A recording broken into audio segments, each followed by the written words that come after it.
Any minute. We're on the air, Scott. Oh, hey! Welcome, everyone, to WDWNT.com special Parks and Resorts review from the D23 Expo 2017, which took place, of course, over the weekend in Anaheim. I'm Tom Corless. I'll be your host for the evening. Joining me from all around WDWNT.com, Jason, we could switch cameras to people. Okay, I will switch cameras to people. There you go. Click. So I'm here. There's me. I don't know. It's not switching. There we go. Oh, there's Jason. There's Jason Divino, who's in the radio station, apparently. I'm in the radio station while Tom is apparently at home. I am in my new apartment where I haven't hung anything yet, as you can see. It's very presentable for thousands of people. Also have Scott Smith joining us. Hello there. We have Ron Deanna. Aloha, everyone. And Patrick Hackett. What's up? You also wrote confirmed. Yeah. So the actual name of this show is the Tom Corless Victory Lap. So I'd like to welcome all of you. This is going to be a long night, people. So I want to thank those of you who are joining us live on YouTube and at listen.wdwnt.com. Obviously, this will also be airing this week on the WDW News Today podcast as our little review of everything that happened at the Expo. Obviously, the Parks and Resorts presentation was fairly big. I think that's a good assessment. Man. Yeah, just a handful of things right now. So actually, a lot of things right now. So we're going to do our best in the time allotted this evening to go through everything that was announced, talk about it, the impact, how we feel about it, and to give you maybe a little more information, because there are a couple things I have a little more information than they put out there on Saturday, so we'll talk about that. Wait, what is the time allotted? As much as we since this isn't WDW News Tonight, we actually don't have a time limit, so we're going to take the time, just as we did with the podcast for many, many years, and fully discuss this thing until we have nothing left to say. Yeah, I do have work tomorrow, though, so let's not go crazy. so we need to finish by 7 a.m. Yeah, seriously. Yeah, it's nothing big. They're just closing the great movie ride in the Universe of Energy. It shouldn't be controversial or anything. Oh boy, we're just blowing up the middle of Epcot. It'll be fine. Anyway. For nothing really, which is hold on. We will get there. Okay, we will get there. All right, so let's. I'm very happy right now. Confirmed. Oh boy, I guess we can retire that now. Now that it really was. Yeah, no, I hope that joke should probably die now, since because it was confirmed and it's not really even a joke. But not anymore. even like here's the funny thing is we sat in that presentation. A lot of people watched the live stream and the whole big group of us kind of giggled every time something was announced. But what's really funny is that presentation was kind of a recap of the last 2 years of work at WDWNT.com. Those were all things, and 90% of them were things that started at WDWNT.com. Star Wars Hotel being the biggest, because that did not exist before we were sent along those images and stuff. And it was kind of crazy to hear Bob Chapek on stage go, "You've probably seen this," and knowing we were responsible for that's kind of fun. And then beyond that, it being the same art that appeared first on WDWNT.com, and that's the art they showed, which is unbelievable, but we'll get there. So thank you everyone for joining us. I see we have a pretty big crowd joining us. So let's dive right in. In case you don't know, this weekend was the D23 Expo in Anaheim, and Bob Chapek, who's the chairman of Parks and Resorts and may or may not be a robot, was there to give a presentation. And what was funny was on Friday morning during the Legend ceremony, Bob Iger, chairman of the entire company, made a few quick statements about what was in store for everybody throughout the expo. And he got to Parks and Resorts. He goes, "We have many, many announcements for you." And at that point, like every Parks fan in the crowd just like, what? All right. So we already know. That's not how it happened previous years. Yeah, it's true. Although remember the first year they New Fantasyland, Jay Rizzullo comes on stage and is like, "You've probably already heard about this, but we're doing a new Fantasyland." And that was like the big thing was New Fantasyland and Star Tours, which I thought was like, all right. At least it wasn't the year where they had the Fantasy Fair. Yeah, the Maypole thing. That was the big parks presentation to close with. No, but 2013 they announced nothing. 2013 did not actually have a parks announcement. Did they even have a parks presentation? They or was did. It It was the one expo I missed, and there were 0 announcements. So everybody messaged me afterwards. I was like, "Well, I'm glad I didn't go." Yeah. Well, I'm glad I didn't go to this one either, despite all the announcements. You know, Friday was a nightmare. Saturday was legitimately one of my favorite days at anything. Still not managed well, but Parks and Resorts was so much fun. We have full video coming. There was a Mark Davis presentation by Pete Docter and Chris Merritt, who are working on the book Mark Davis Goes to Wed, which was wonderful. So much unused Mark Davis concept art and stuff. And it was a panel that reminded me why I love the expo. Well, the little panels are and Scott, you remember in the first year, because we had 4 days, we got to do so many little panels, and those were always the best ones. Yeah, the one where you're with X and they asked X Atensio Legends about of Imagineering. That was great.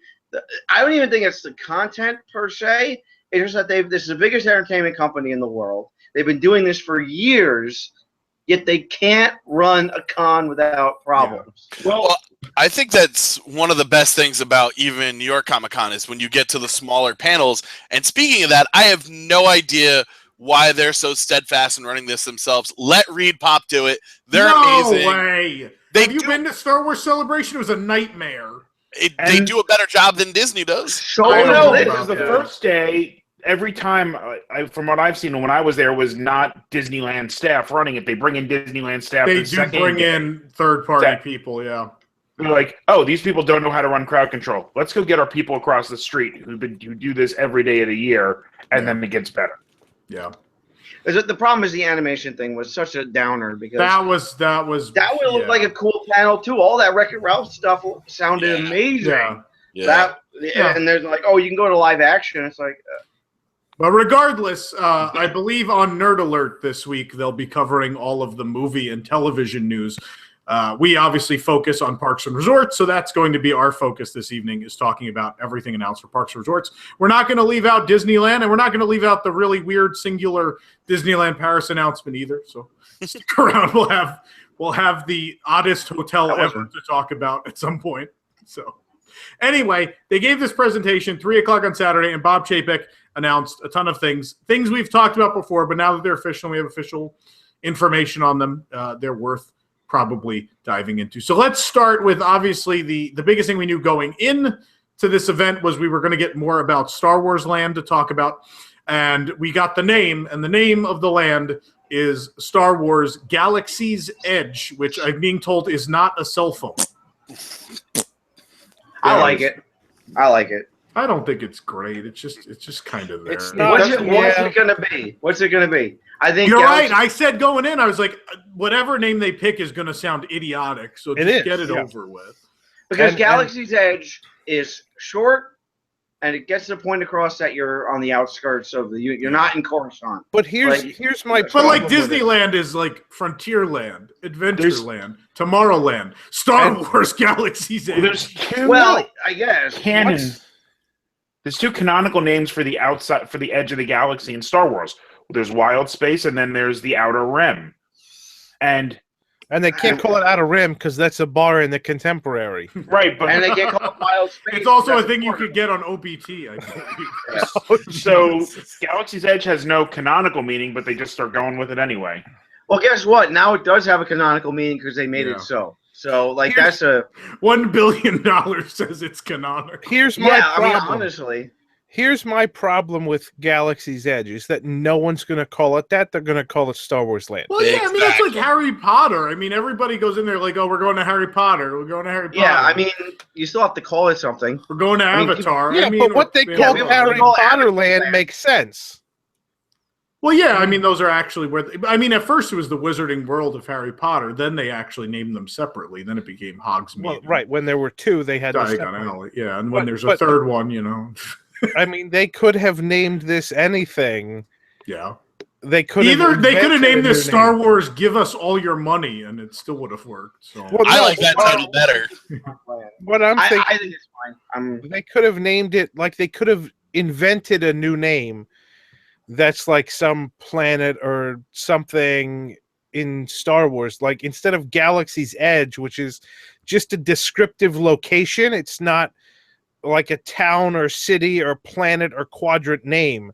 It's just a descriptive location, and that's my. I mean, it could be a location. I mean, Guardians of the Galaxy literally has nowhere, so like, Galaxy's Edge could be the name. Well, it's fitting because I think most guests called the universe of energy nowhere for the last 20 years or whatever.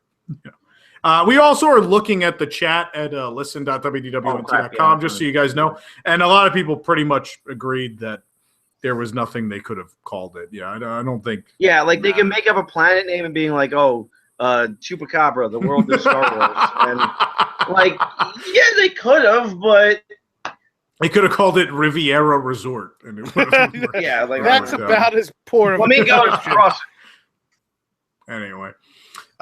We also got some other details. Jason, can we throw up? There's some giant concept art they gave us for both of the attractions in this land. No, that's the hotel. They look really awesome, man. Give me the. We had the Battle with the First Order ride, and as well we have the Millennium Falcon attraction. Well, Jason is finding Give those. me I'll Millennium talk Falcon. more about them. They also interestingly announced that Disney World will not be catching up with Disneyland. It will open first in 2019 at the Disneyland Resort, and then later in 2019 it will open. Jason, there you go. You just there we go. Here's the artwork. You're going to be seeing this in the video version of the show.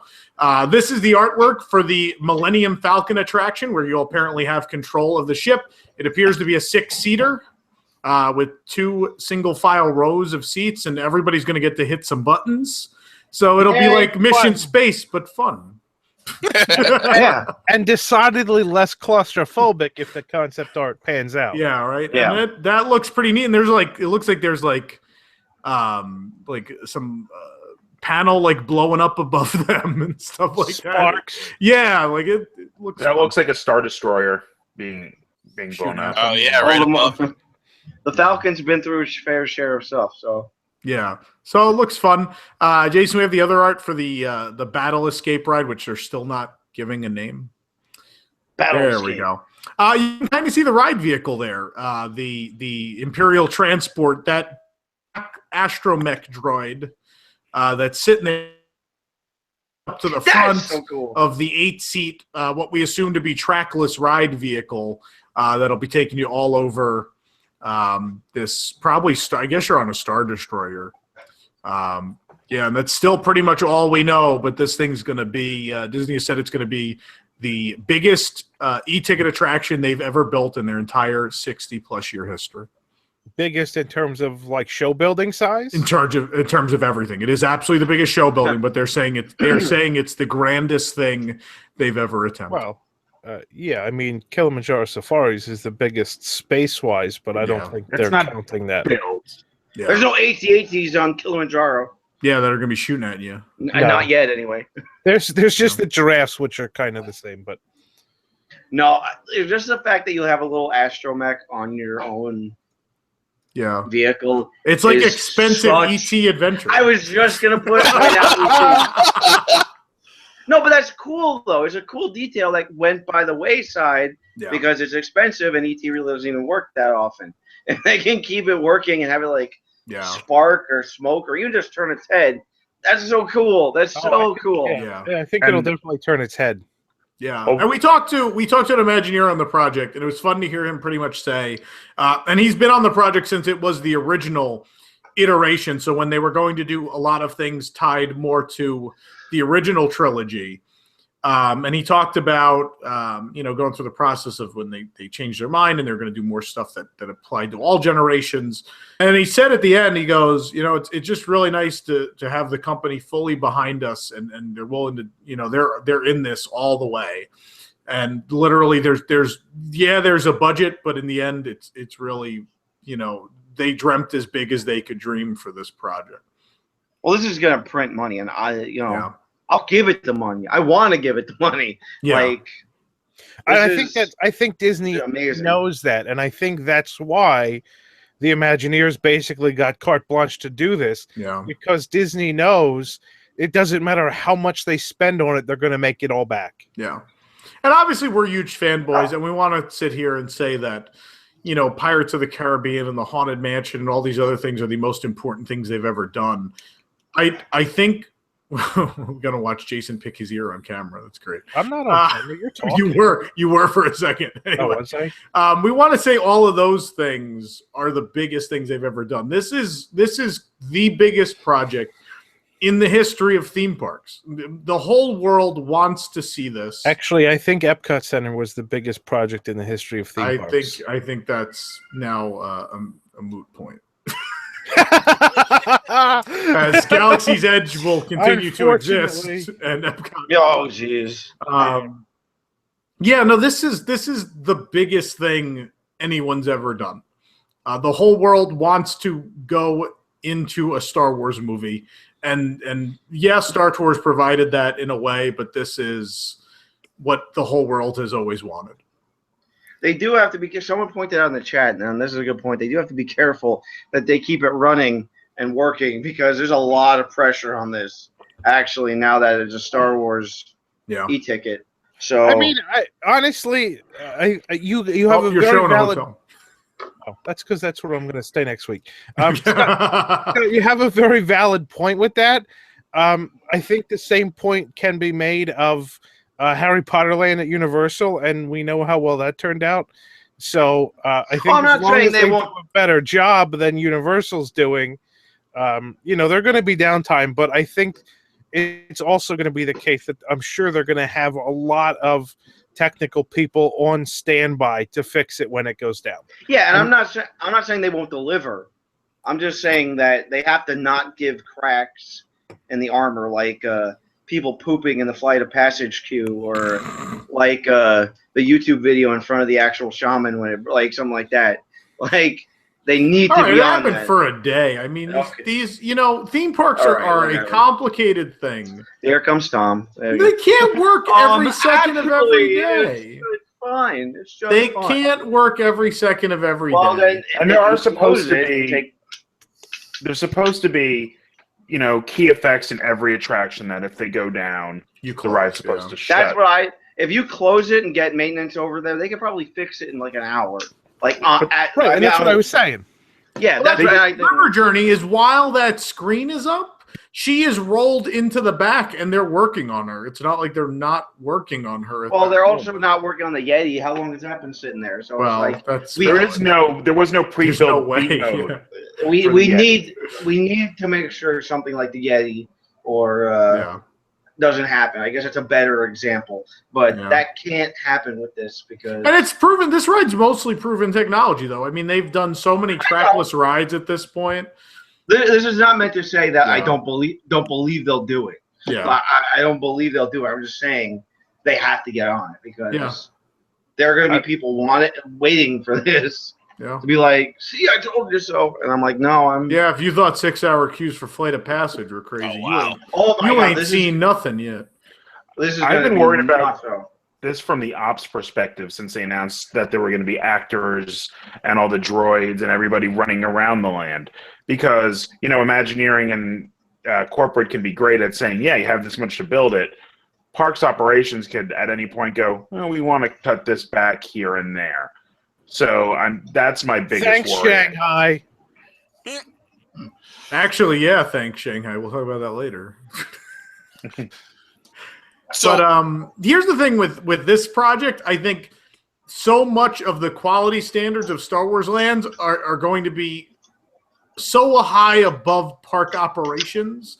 I think Lucasfilm is so pissy about stuff like that these days, and that they're going to have all these standards that parks and resorts are going to have to follow to keep the land functional. And I think in the case of the big ride, they will probably have a very strict set of guidelines to remain operational. I would not be surprised if there was a special team dedicated just to start the whole Star Wars area, not just the land, but even the resort and everything. Just like a team dedicated to keep all the effects on. Tom, are you saying that when Galaxy's Edge open, you will find the ride quite operational? Okay. Just disconnect Patrick now. Patrick, that's confirmed. Thank you. See, you can't let the joke die, Tom, if you do it yourself. His overconfidence will be his undoing. And your faith in Disney will be yours. It's pretty perfect. Some other quick hits on Star Wars Land. We got there will be some of the real characters appearing in the land. BB-8, Chewbacca, Kylo Ren, and Rex. Captain Rex will be there. Exciting as DJ Rex. Yeah, DJ Rex. That's right. He's going to be a DJ in the cantina. On the ones and twos. There's no two. It's only ones and zeros. Did you meet the droid that was? Were you there for that, or was it someone else who got that footage, Tom? We have video up of the test droid that was rolling around the show floor. He was cool. You can watch that on YouTube right now, or you should probably wait till this is over. But Yeah. Don't. We need don't cross the stream. Oh, there's our buddy Bob with the Galaxy's Edge logo. Let's show that. Here's our buddy Bobatron. There's Bob. Robo Bob. Galaxy's Edge. If you look close, you can see a little bit of the wires hanging down. Oh, jeez. Oh, wait, that's the mic. Never mind. Oh, boy. That's the marionette Bob. That's the one they bring out for. This is right after he said the Melania Falcon. So, which I believe is also the First Lady's name. That's yes, that was spectacular. Melania Falcon. Oh, my lord. Dude. They talked a little more about the reputation system also. Oh, and they also mentioned who will be pretty much hosting the Millennium Falcon attraction. Hondo, of fame from the animated series of recent memory, will be the one putting you on that mission in the Millennium Falcon. Him and Chewbacca. I hate Hondo. How do you hate Hondo? He's great. He's an annoying Jim character. Cummings is getting a role in Star Wars land. I love Hondo. Jim Cummings is awesome, so he should get her. He is. It's cool. I don't think that I would have put Ray involved, but I guess there's a storyline reason why. They might not be able. She might be in the other ride, but maybe while she's in the other ride, she can't be in this one. We'll How see. old does Hondo have to be? Because he was like kind of an old man back in the Clone Wars. He's an alien. He can be however long alive as they want him to be. Yeah, just like Chewbacca. Chewbacca is almost 1,000 now or something. Yeah. So he talked more about the reputation system, and they showed a couple of the characters you might run into, which was kind of cool. And they were talking about, again, I think we mentioned this after Star Wars Celebration, the whole thing. If you bang up the Millennium Falcon, you probably get yelled at in the cantina by somebody, and if you do a good job, then you may get some extra credits. Which I want to know if there's going to be some sort of credits are not good for it. They're like tickets at Chuck E. Cheese. You need like $5 billion for a pin, something like that. I'm really interested in the reputation system. Really, really interested. Yeah, I think it's going to be cool. I'm pretty excited. Jason? Do we have any images of the model we can show, or the video of the model we can pull up? Yeah, I'll pick some of those up. So I want to talk about the model real quick because the model was amazing, and they already said it'll never be seen again because that is the working model. It's the model they actually it immediately broke. It's getting boxed into pieces and shipped to Disneyland so they could use it. It's the working model for the project. To like build from. Yeah. So there we go. We got some pictures. This is a model. Look at the beauty. This took 2 years to build this model. I know we should really just be talking about the actual attraction details, but this thing was such a work of art.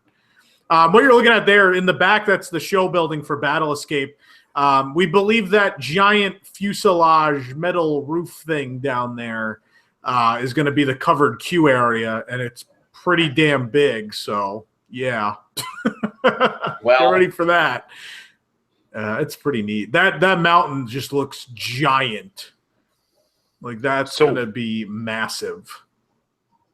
From what we saw, there are 3 entrances to the land. One through at Disneyland. At Disneyland, there are 3. We have 2 in Florida. We only have 2? Yes, and we have a queue area outside of the land. So remember when I speculated that the Streets of America area was just going to be queue? That is absolutely accurate. Oof. It is literally just a queue space to get into the land. Correct. So it's a line to get into another line. Correct. Yeah. They're going to need it. They're undoubtedly going to need it. There's no way, like the first year or so, we're not going to be waiting to enter the land. The Potter one went for, was almost 2 years before they had to stop using theirs at Hogsmeade. Yeah, it was on and off though. This one I'm not sure is ever going to be on and off. It's going to be a while. Look at the detail. Like there's just some weird like settlement up on the mountain. Like there's some crazy stuff going on. Jawas. Yeah, like We've got Jawas. look at that. Look at these buildings. I think that's we expect that to be the dinner show building. We could be wrong. We don't know yet. But that's what that appears to be. And the back, that mountain back there is going to be the show building for the Millennium Falcon attraction. But you can see there's even like a spaceship parked on top of a building. Just really, if it looks half as good as this model, we are in for the coolest thing we've ever seen in any park anywhere. We are in for never getting into Disneyland ever again. So it's the same as now. It's going to get killed, man. It's going to get murdered. It needs the capacity, though. It's going to help Disneyland, if anything.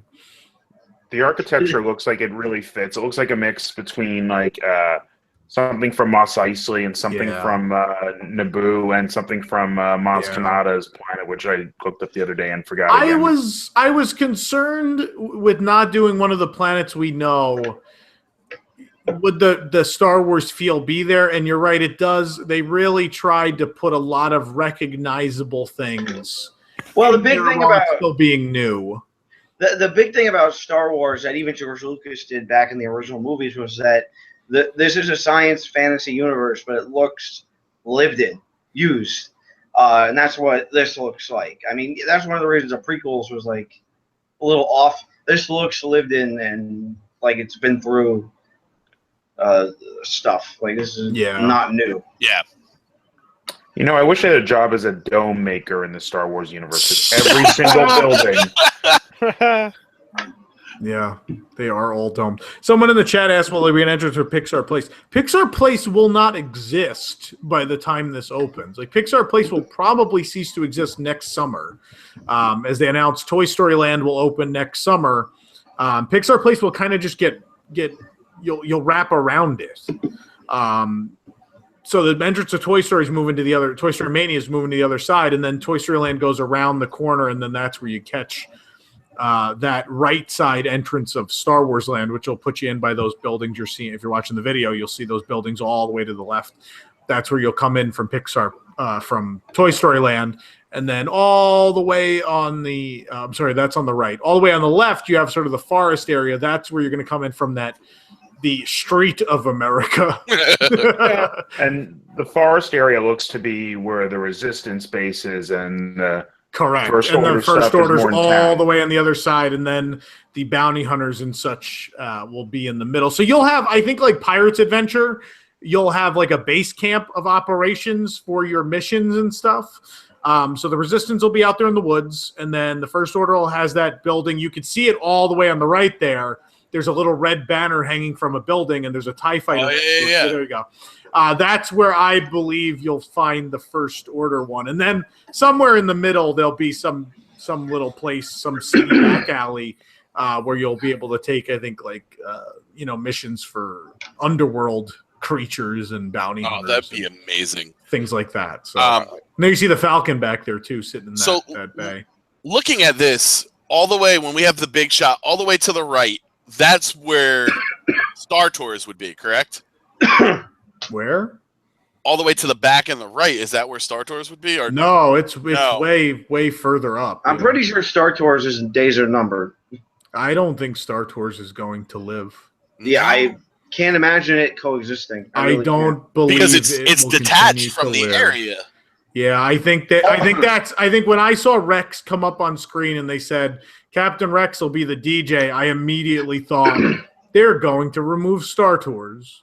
Do you think both of them or just both of them? I think they're. I think Disneyland and Disney World will both. They'll both. I can't see them not. It's so unusual. Yeah, and it doesn't make sense to move it because then you have to make it canonical, and I don't think they will.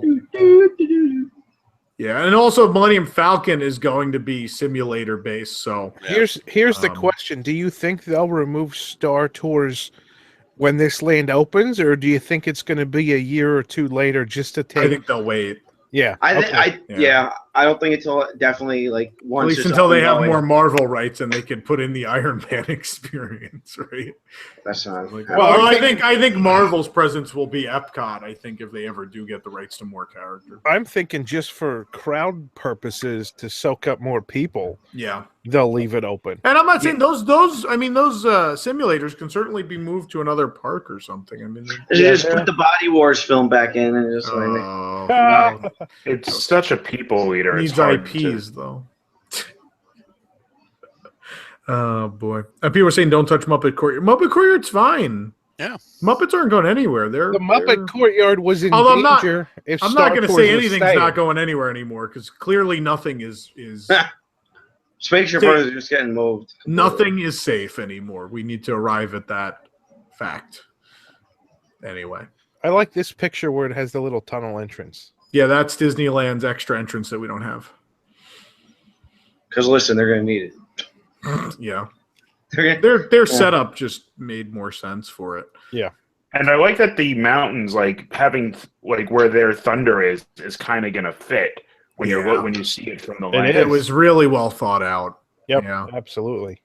Yeah, so 2019, first at Disneyland, then at Disney's Hollywood Studios, Star Wars Galaxy's Edge is coming. Look at, and I love all the little stuff. Look at all this little stuff in the woods. There's like a turret tower and an A-wing, and there's a couple X-wings, and you'll see in the trees back there. It was hard to get a good shot of it. There's like some big transport ship back there, which I think might be the exit of the attraction. You might exit into like a gift shop inside a big transport ship or something like that. Really, really neat. they made like a little fox in there somewhere. Fox? Because of forest. Oh, maybe. Maybe there'll be all kinds of... I'm sure there'll be all sorts of little weird alien creatures living This out looks there. like a little drink stand. I think it's merchandise. It looks like Or merchandise to merchandise, me. Yeah. one or the other. Merchandising. It's the model was breathtaking. This is going to be the most unbelievable thing. I don't think there's any way it won't be. And look, Hope see you like waiting. that hut there, or not hut, but the caves. Is there a hut? Is there Jabba? Stop. Yeah, Pizza the Hut. The caves there, I think that's where the Resistance will be. If not, maybe New Jedi Training Academy. And then the Resistance will be that turrety thing What about the last that's Jedi? sitting in the middle of the last two what? The last Jedi. Why would there be a Jedi Trading Academy if there's no more I don't Jedi? know, because it's a popular program. Yeah, because it's Who knows? Remember, this isn't opening until around the time Episode 9 is released. We don't know where the movies are going, but when I talked to the Imagineer, he said we know where the movies are going, and the land is a reflection of that. I can imagine. I'm fine. It was a joke. I'm sure it's. Yeah, no, I'm just saying. All right, I'm sure. This is my favorite shot. I love this angle. Yeah. Yeah. It's beautiful. Let's all just drool over it. I mean, never mind. I know, but it's Look, been like if 50 this minutes was now. the only thing coming in the next 2 years, we would be blown away. But the fact that we've spent a half hour talking about this and we have so much more to talk about is insane. But we need to move on from Star Wars Land. There's so my much mom is texting me to move on. So more. Scott's mom, of course, is our production assistant. So, yes. Just giving you the wrap it up. All right. Let's talk about Epcot. So they led all of the Walt Disney World announcements by saying, in preparation for Walt Disney World's 50th anniversary, they're changing the entire resort. And they said it began with New Fantasyland, and they named all the other things they've done on the road to now. And then they said, well, we've got some stuff left to do. And one of those things was Epcot. And Jason, I don't know if you could pull up the big art. I didn't send it to you because there is no high res version yet of the big Epcot art. If we can pull that up, You didn't send it to me. it's on the website. Though, don't we have it in a post? Let me go find it while you jabber on. I'll jabber. So they announced some of the stuff they're doing for Epcot. They did not lay out the entire plan yet. They essentially laid out phase one, the things that will be closing in the imminent future. And a lot of these things are things we've been talking about for over a year now. So they weren't necessarily shocking, but it was nice to finally have them out there, and they finally exist. and they're real, and there's no one arguing that Tron's going there anymore. It's kind of nice. So the first thing, they started with World Showcase, and I'm going to talk about this one first because we don't have any art for it. And I'm really excited that this was a necessity, or they felt like this was a priority. Reflections of China is going to go away, and rather than replace it with something else, they've built a new rig with a digital system for a seamless circle vision show. So it'll be a complete 360-degree screen, and they're going to go film a completely new China film. That'll be the first thing they film on this new seamless circle vision. So circle vision, this thing that's been a Disney Parks tradition since the 60s, they're reinventing rather than replacing for Epcot, where the last circle vision films live, and they're going to do a China one. I am very impressed that this is a thing, and this makes me happy. Do you think, I was just thinking this now, that part of the reason they're doing this for China is they're going to kind of do like, we had American Journeys in Tomorrowland Forever. Yeah. Do you think there's going to be a China Journeys for Shanghai? Probably, and I think the film will most definitely go to Shanghai Disneyland. Without a doubt, it will go to Shanghai Disneyland. That was the idea behind it, I think. And then obviously, I think O Canada will be next. They're developing this whole film system. There's no way they're not doing multiple. So O Canada, while not announced, I expect will be next. But the thing is, these take forever to film. So it's going to be a really, really long time till you see the new China film, I think. And then by the time they film that and then move on to Canada, it's going to be years from now. But I think it's a really nice gesture that they're, rather than going, for a new ride based on an IP, which these films could have an IP tied in as a host or something. I think it's nice that they're going to keep Circle Vision alive. This is what the old Circle Vision rigs look like. Yeah. Obviously with mirrors and film and things, but the new digital ones are going to be much more compact. Yeah, we have an image somewhere, not readily available, but it's neat looking. This is a great little thing that got thrown in there. Like you said, it got kind of lost in the major announcements. I'm not a fan of everything coming, and we'll get to that. I'm sure maybe people have seen my editorial on WDW that went up today. But what I'm trying to say is there's a lot of corporate mandates coming down. I think Guardians of the Galaxy, we need Marvel in the parks to sell things. Get it in there. This kind of project speaks to the people within the company that know this is going to throw up what Epcot is, what was. Let's try and keep some of that.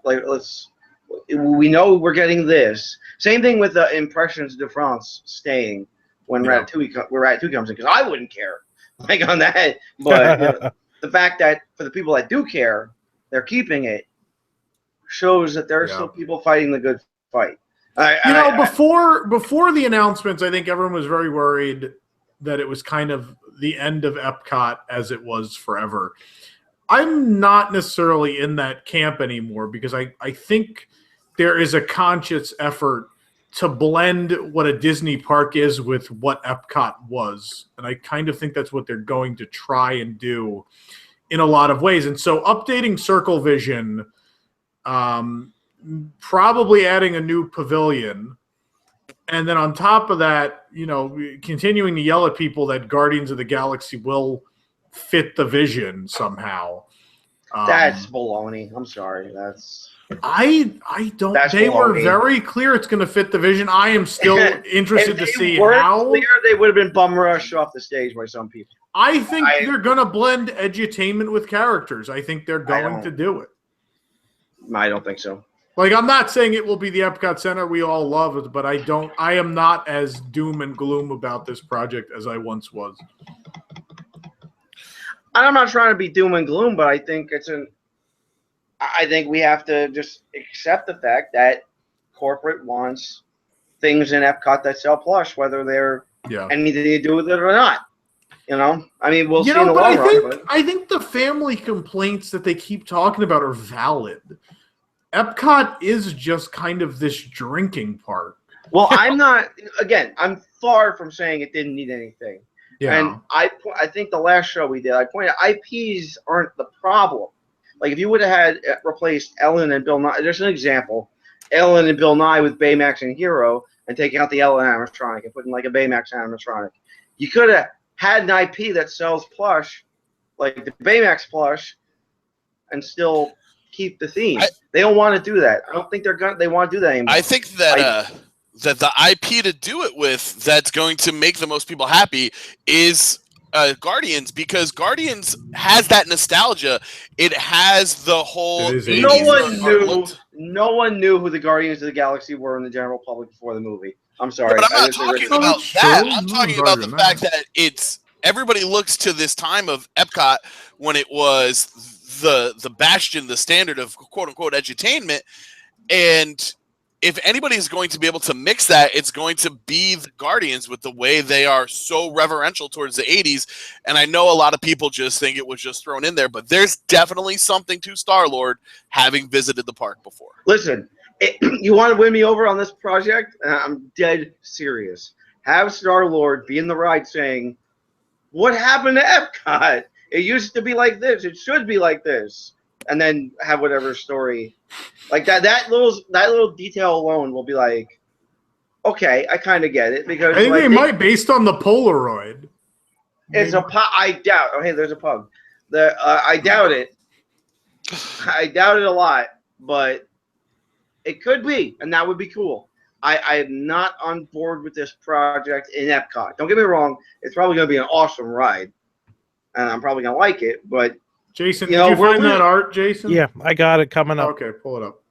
There's I want to talk about Epcot overall before we dive into too many of the individual pieces. Get the pug. This is a pug. He's not in Epcot. He should be. This is Darth Vader. He's in It's Tough to Be a Pug. No. Yes. All right, here we go. All right, here you go. So this is interesting. Because there are a few buildings that are missing. The middle of Future World is gone here, which is, yeah. Well, wait, where are we going to buy pins? I know, Pin Central, The Art of Disney. Oh, don't worry about that. Character Spot, Starbucks, Club Colortopia, Cool, Mouse Gear, Electric Umbrella. Where can I get my Brazilian Fountain View? I said Starbucks. Oh. Guest relations, the World Key kiosks, and it even appears like the Post-Show building of Spaceship Earth. And then all of the walkways and everything back there between World Showcase, from the back of Spaceship Earth until you hit the front of World Showcase. It's at least gone. Piece of this art will be completely new. Yep. Like there's some weird structure out in the middle of the water there, and there's a whole bunch of fountains there. And there is like the corner of the Odyssey there, though, so it looks like the Odyssey might survive. That's not World Showcase Lagoon. That's kind of where the walkway is now. The bridge. The bridge. Yes. So we don't even see World Showcase Lagoon. So this is even more dramatic of a water change. Yeah, the two main shops at World Showcase Plaza. Yeah. Like World Showcase Plaza is now water. In this image. Yeah. Well, like I am going to miss all of those things very much. Is Mouse Gear there? I'm sorry. No, Mouse Gear's gone. One of these structures will be a new store. I think actually behind Spaceship Earth to the right of it, there's some sort of structure there. I think that's the new big store. I'm gonna miss Mouse Gear. I'm gonna miss Mouse Guest Gear. Relations. What was that? That's Guest Relations, isn't it? That's where that is now, but I think that's going to be the store and stuff. Oh, I'm gonna miss Mouse. But then Gear. there's several other new structures. There's two weird circular buildings there. Yeah, there's a structure on the bridge. There's some like water area there. Yeah, there's the hedge maze by the land, which nobody's really talking about. Yeah, I just noticed that. Yep. That's a Project Gemini plan that's suddenly. Is this old? Is this just old concept art that's not gonna happen? No, this is. I mean, here, like right here's World of Color. It's obvious World of Color right there. I think it's a callback to the World's Fair, but the big Jason, you can't say middle. here. We don't see what you're pointing at. I do. I see a mouse moving. Oh, sorry. Yeah. Never mind. Shut up. I think to me this looks like a modern Epcot, and again I love '80s Epcot, and I'm sad that I will never be able to walk down that big corridor behind, Fountain View and all that again, and that makes me sad. And Mouse Gear I love, but at the same time, all this green, it's much greenway and crazy. All of this is, I think, the modernization of the look of Epcot that probably needed to happen. I think this is. It's a superficial. No, I was going to say it's a superficial view. Yeah, concept art looks great as a modern Epcot. You don't know what's going on inside those buildings. No, we don't. We'll have to wait. If you rip out imagination and put in maybe that circular one is the Carousel of Progress. Maybe, but that wouldn't necessarily be great either. The point is, this doesn't necessarily mean everything's all hunky dory in Epcot. No, it doesn't. But I'm being the downer. I think we still have a very much of wait and see.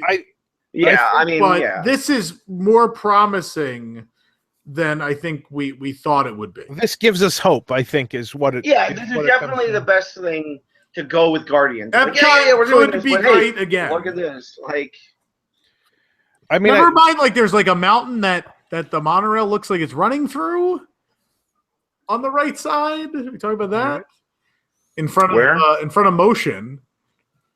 I think I just think that's a lot of trees. Maybe it's trees. That's a really big tree. But either way, this looks great. Tree life this is what I like about this is that they didn't go into this with budget constraints. This clearly shows a holistic thinking about Future World that isn't piecemeal and isn't hampered. It isn't 90s. It isn't the 90s redo. Right, exactly. The budget rumors for this started at 1.5 and went up to $3 billion for this park. Everything I've heard, I don't think it's near the top end. That's ridiculous, but Guardians is going to be a couple $100 million. I mean, they're upgrading mission space. Ratatouille. All of this, we don't even have the Imagination and Land and all the other pavilion updates named yet. If you're we're not even looking at World Showcase. World Showcase isn't even. Yeah, but the new pavilion's going to be, $400 million easy. Yeah. But I could say, kind of looking at this, I'm kind of okay with whatever happens, just because Electric Umbrella's gone. Oh, but the upstairs seating. Wife said the same thing. And the neon and the big umbrella. You're right. The upstairs seating will be. Miss when I see someone puking their burger off on somebody below them because it was that bad. Yeah. Now it's puke. You know what's clearly missing? You know what's clearly missing from here, and I'm very upset, is the Balzac carts in the breezeway. Oh, God. You know what else is missing? The breezeway. Why is there a big smiley face fountain, though? What? Bottom right-hand corner looks like a kind of a smiley face fountain. Just a little bit above that. Yeah, I see what he's saying. Right inside the monorail. This one. That's just World of Color. Whatever they make out of it, it's World of Color. No, I think it looks more like a giant middle finger. Whoa, Scott. No, that's the Mickey ride. We'll talk about that. You wanted Tom to actually. Oh, we're gonna get there. Hold on. We got to talk about Epcot. Let's start with, I think, the one that no one is upset about, and I think looks wonderful. Let's talk about Ratatouille. This art makes me so happy. This is a new back alley. We're going to switch to that eventually. Jason will find it. Now it's Tom. Hi, Tom. We have a new back alley to France where they're going to have all these new shops and restaurants, and then we're also going to have this Ratatouille ride, which is really cute. And I think this is wonderful. France has such good food that adding more food to this pavilion is going to be great. I can tell you one of the things they're going to add: crepes. There's going to be a crepe. Yeah, there has to be a creperie quick service. Because they have been talking about it for ages, and we didn't know where it was going to go. And this expansion means you're getting the crepe place. We're going to get the crepe place. I think it's Arista Crepes. This is perfect because this is the perfect World Showcase attraction. And and this street wraps around the Eiffel Tower. Jason, can we pull that up? Jason, get on it, please. Thank you. Yes. I see it down there, and I'm like, there we go. There we go. Jeez, I got to do everything around here. You do. I love this, and look at that! Look at the show building with all the multiple facades. It looks like it's on fire over to the right. But, That's the Epcot fanboys trying to set it ablaze. no, I actually seriously love this. It's a perfect World Showcase ride. It reminds me of Rio del Tiempo and Maelstrom. I think it is a smaller, not e-ticket, but a nice C, whatever B, in the back of a pavilion. That it's probably like a C at I'd least. say C or D from the scale of it. I'm not exactly sure of the scale, but that being said, anyone I've ever spoke to who's been to France is not overjoyed with Ratatouille. Like, it's cute, but I have heard from multiple sources, and you can make fun of my sources all you want, but they seem to be pretty good. That they know the issues that people have with the Ratatouille ride in Paris, and they're being addressed. No, that you could see the black floor and stuff in some of the scenes, and it ruins that's the just illusion. kind of inexcusable. That's not. And you have to walk through Toy Story Land to get there. People in the chat are saying e-ticket all the way. I don't know about that. I assume they've been on it, but I mean, not just going on the videos I've seen. I haven't ridden it, but like someone just mentioned, Mystic Manor. That would be an e-ticket to me. This is just missing that little spark, maybe like a little Remy. One little spark. Yeah, that's we're going to be missing one little spark, all right. Stop it. So here's the only drawback to this that I can come up with, is that it takes up an expansion pad for World Showcase. Yeah, because they've been filling those at the speed of light. Well, I mean, naturally, yes. But they are filling them, clearly. Where's Brazil? Dang it, Tom! You said that was that apparently has been pushed back. It's coming. They were not ready to announce it yet for some reason. So, I mean, is it a big deal that this takes up one of the expansion pads? No. They've been empty for 30. Wrong, Jason. It's been 35 years, and they haven't signed anyone since 1988. You have how many pads left? Use them. Okay. Please use them. Also, France is one of those pavilions where, like, this is one of the countries you have the most to work with, food-wise, shopping-wise, and even for attraction inspiration.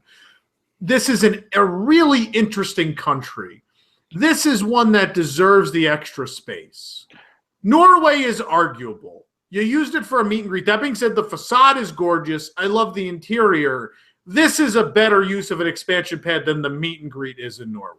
I agree with that. Especially since they're keeping the attraction. And they're keeping impressions, That was my biggest scare about this. Historical, nice representation of France still.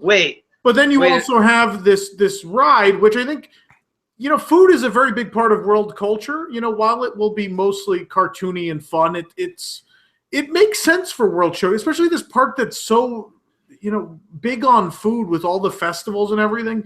A Remy presence like this just makes so much sense. Tom, my sister is asking, where can you sort of put this in perspective as to where the entrance to the Ratatouille attraction is going to be, and where is what is this view we're looking at? I can. So throw us back there. I'm on screen. Wait a second. Where's Perry? Where's Perry?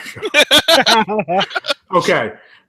This is behind the pavilion.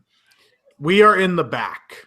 So what is out here that looks like city is actually World Showcase Lagoon. Correct. No, that's the rest of so that's the promenade. The promenade is right behind the buildings there. Right here. Yeah. So UK would be over here, International Gateway's over here. Down that way, The promenade comes more over here. to the left than we can show, but yeah. The promenade comes along here and it goes around this way. Perry. So the show building is still in that water. That water you're seeing back there is International Gateway. Where? Over here? No, other side. Over here. There's water down there. Oh, here. Yeah, that's International Gateway. Oh, it's connected. Yeah. Okay. So this is the back end of the France Pavilion. Correct.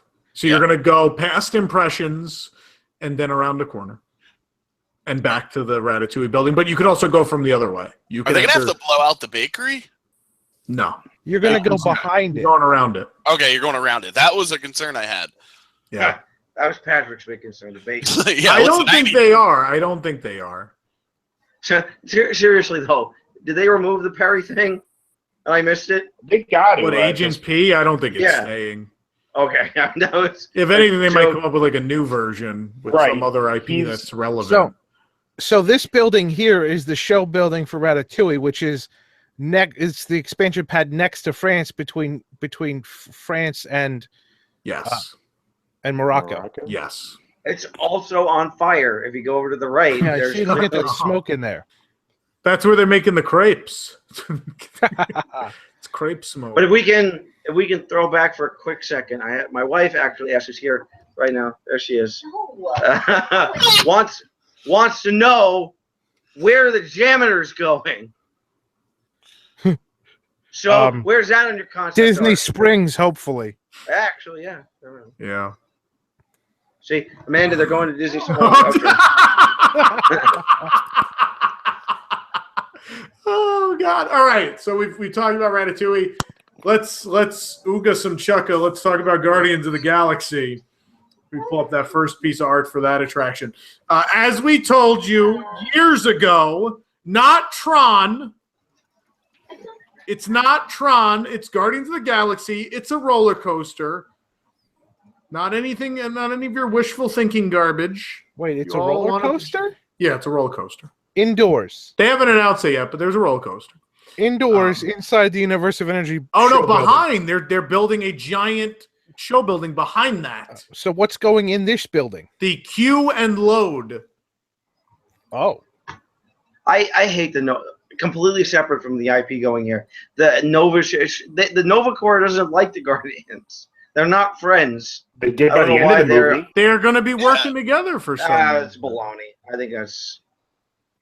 And can we talk about the cells? The solar cells are staying. The solar I'm ecstatic that the whole building is basically Yeah. staying intact. See, that's what has me unbelievable to me. saying. Oh, here we go. They know they have to throw fans a bone if they're going to do this.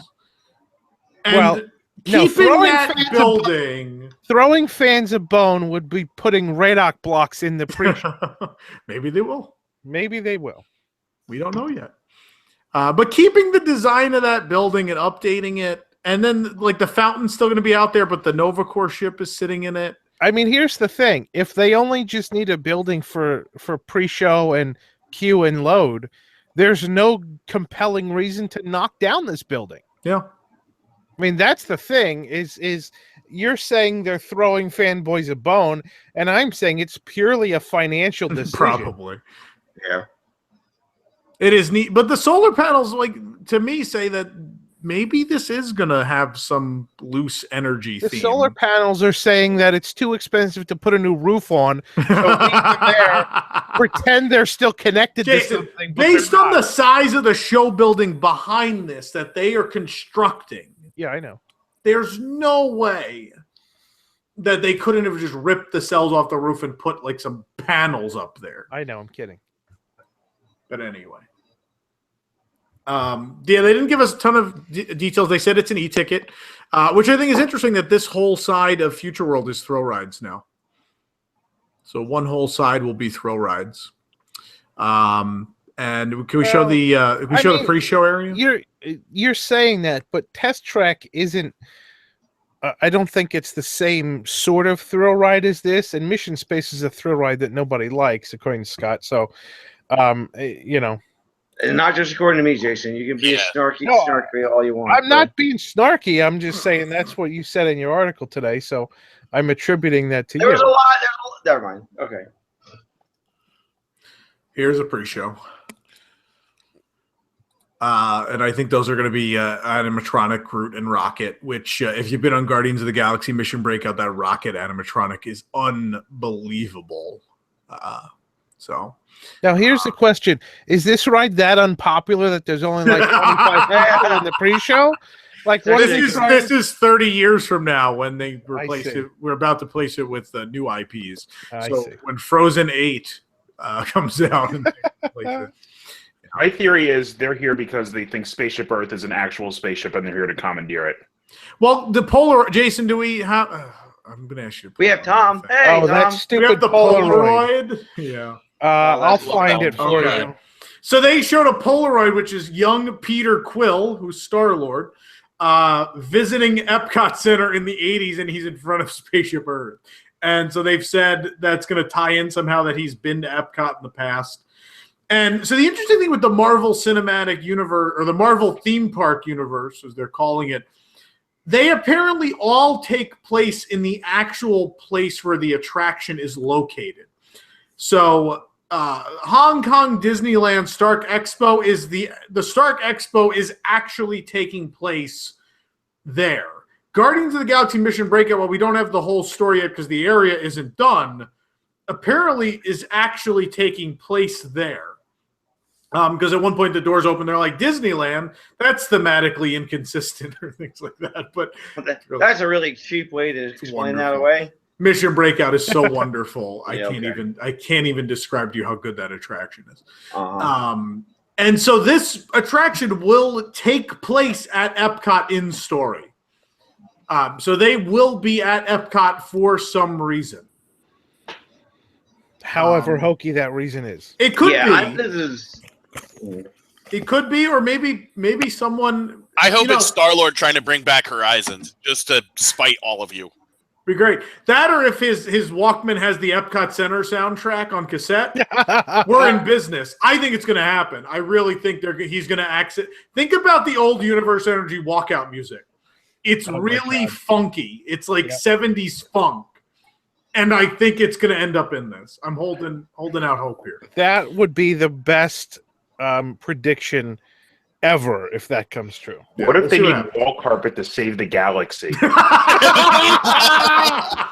Wall carpet and Bill Nye. The other rumor is the dinosaurs are going to be in there somehow. We don't know how yet. They should. Honestly, they should. If that building is only queue, pre-show, and load, I'm sure they could work it in. I mean, it's way too expensive to move them. They could leave it there and. Well, I think they'll move, but I think they'll still be there. The rumor, the thing I've speculated is in Guardians 2, they do this weird like hyper jump thing, and they end up at all these weird places with weird creatures and all things that don't make sense. Maybe at some point in the ride, we accidentally hyper jump to like a world of dinosaurs. Or to 1983 Epcot. Or 83 Epcot, one of those things. We'll see what happens. Either way, e-ticket Guardians ride replacing Universe Energy. The Universe Energy will close August 13th, 2017. Any other thoughts on the Universe Energy closing Guardians? I think this is a bunch of lip service. I mean, if you guys honestly think this isn't just some people up in management saying we need, or not management, like higher than that, we need Marvel in the parks, I don't care where it goes. We do need Guardians. Guardians is wonderful. I don't think they give a Remy's butt about about Epcot's history or integrity. Not saying everyone involved. Because they sell enough retro Epcot merchandise, so they care.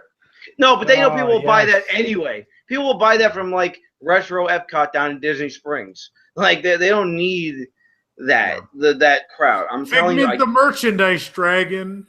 I honestly.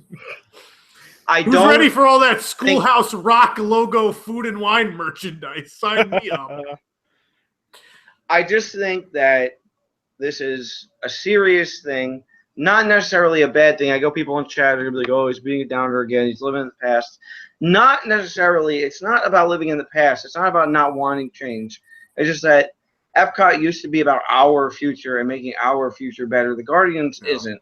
It's not. It's a fantasy. It's fiction, which is fine. I'm not arguing that, but it's not what Epcot was. Will Epcot be better in the future long term? Probably, maybe even 10 times better than it used to be. But there is something to be sad about here at the very least, if not upset. Like I mourn for the Epcot that will never be again because I'm sorry, I don't see a Marvel movie being put in here as that's it. They can still make it work. No, I don't think that. I don't think they care anymore. Personally, but it's my opinion. I think. Go ahead, Dixon. I'm basically finished. I think. So yeah, based on. Here's what I think after reading your article today that we posted, and anybody who wants to hear more of what Scott Smith thinks about Epcot should go read that article because it's like very well written. No, it's very well written. Although Jason changed a few words. Jason kind of inserted. I put some words into your mouth here and there. Yeah, no, you did. But, whatever. But what I think is hits me after reading what you wrote is that Epcot is more than just a bunch of IPs. And Epcot always was more than just a bunch of pavilions, no matter how good or bad they were. And what's happening is you're losing the whole underlying connection between all of Epcot. Yes. That's really what it comes down to. You could have made it again, or maybe you could. Maybe they could have tried and it would have failed. But it's not going to happen anymore, and I'm sad about that. I don't mean to be like, oh, if you're holding out for the edutainment value. I'm not going to be down on this until they tell me. I'm telling you, it's not going to be there. It's not going to be there. I'm fully believing it. I'm not angry about that per se, but it's James Gunn has come out and yelled at people. Which is a big thing. Don't get me wrong. Don't get me wrong. James Gunn saying, listen, you're wrong is a big deal because we don't know the characters like he does. Yeah. That's wrong.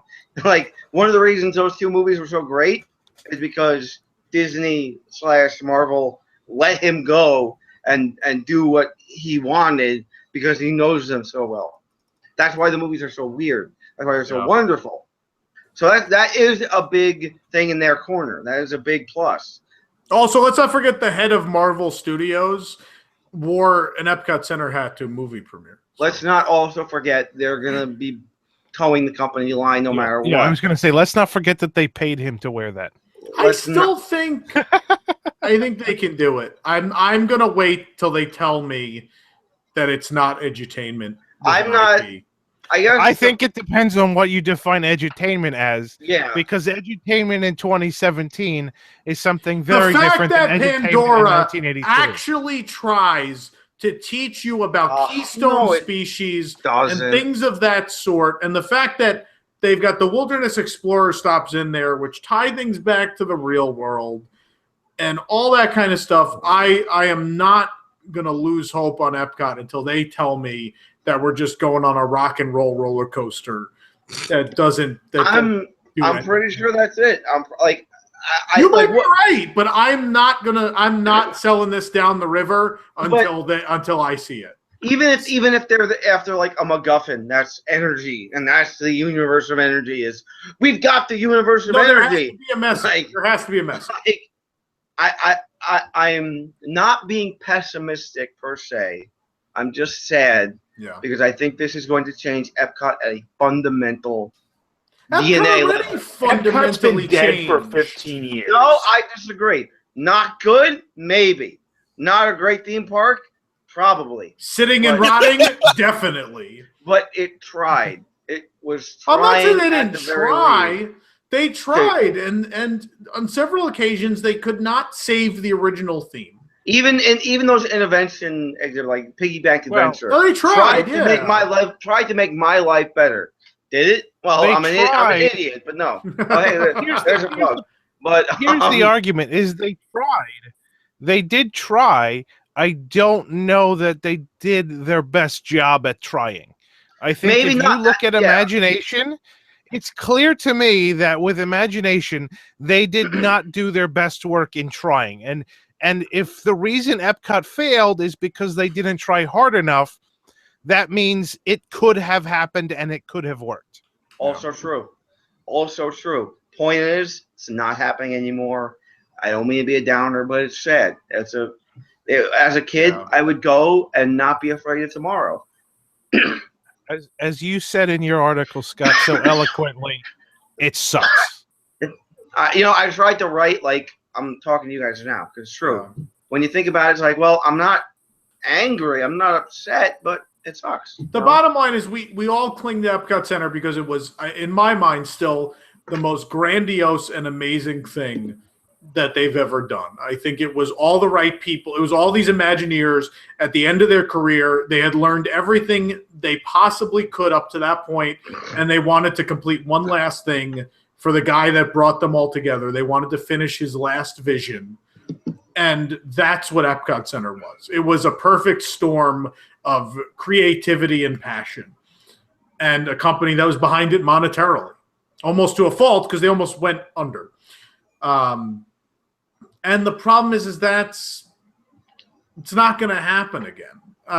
But maybe something special can be done here. Maybe they will spend enough money and have enough people on this project, including people who worked on Epcot Center, that will care enough to make this work.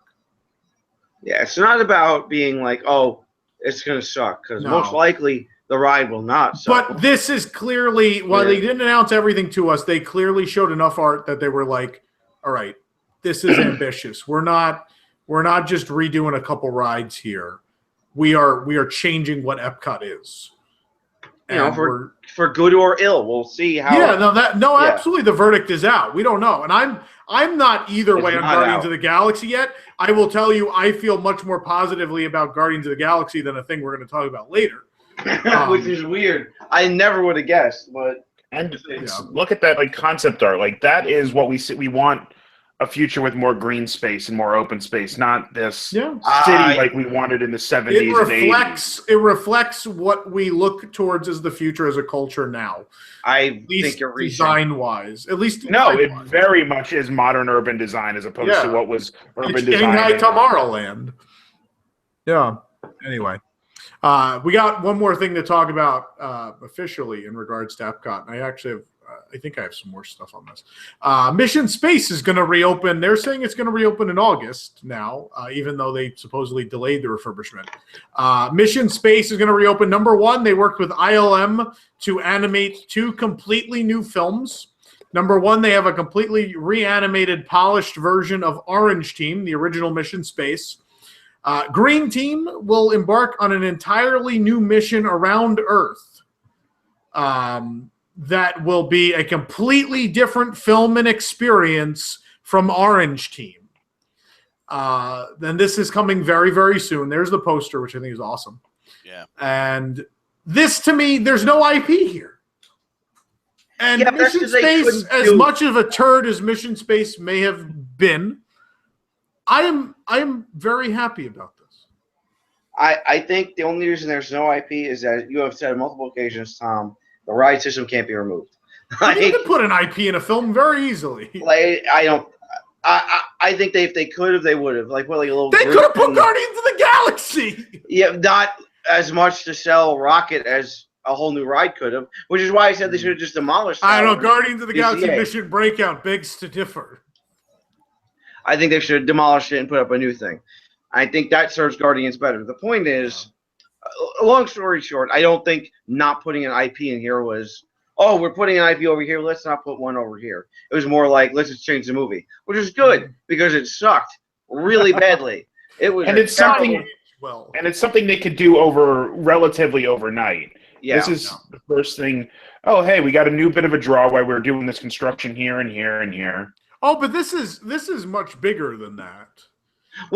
Because green, they're making green its separate attraction, a completely separate attraction. Sincerely excited about that. I really am because I want to be excited about that. But this is that family message they're going back to. This is taking an attraction that is completely unfamily friendly and making the green version something special for kids and families. Because I never ride Mission Space, not because I've ridden Orange twice, so people are like, oh, you're just a scary cat. You're just a loser. No, part of it is my anxiety. People have died in that ride, and I know I probably won't die at all, but I can't help but think that because I'm an anxiety person, So I don't ever. And green is not enough to bother waiting for. No, it's terrible. So creating a film that you're making this animation knowing your range of movement, what it's going to be in those vehicles. Yeah, if they make it a special thing, not just, oh, some babies don't want to ride it, turn up the thing I want. That's for babies. Yeah, that's for babies. Like that's what it felt. It felt like an afterthought to not get sued, not an actual infraction. But if they redo that, that might be on my list to go on every time I go to Epcot now. Yeah. If it's something fun. So that's actually really cool. I'm excited about that. And a few new tidbits on that for you. None of these are confirmed yet. Yet, losers. Yes. They're confirmed by Tom Corless. Supposedly new Q elements, new pre-show. No Horizons. Gary Sinise may not be back. Oh. Green may not be immediate. Green should receive a lower height requirement than it has had through the aid of booster seats. They apparently have invented a booster seat for even smaller kids to get them on this ride. So it'll be sort of if kids don't measure up to the height indicator, we're going to give them a booster seat to ride Green. Yeah, and so the idea is to make Green even more accessible than it is now with a lower height requirement, a new film, and a completely new experience. And we'll have a post probably tomorrow. You think they'll take the harnesses off of Green? No, it's a booster seat that gets you high enough where they can then pull that down and be safe. Well, I would just say, I mean, if they're doing enough work, they don't need that kind of strap in anymore. No, you still do, because otherwise you fall forward and hit your head on the console. So it's not a great idea. I mean, you don't need it, but you restrict a bit the range of motion that's available if you don't have a harness. Yeah. So we'll see if this rumor comes to light. In fairness, this all comes from the same people who gave us all of the other stuff, so it sounds pretty solid. Let's also take a quick moment to realize that Patrick has a Headless Baymax behind him. I can't find Baymax's head. It looks really crazy. At first I was like, oh, he's going to... Wait, I don't... Where? The cup. It's back there. I have the cup.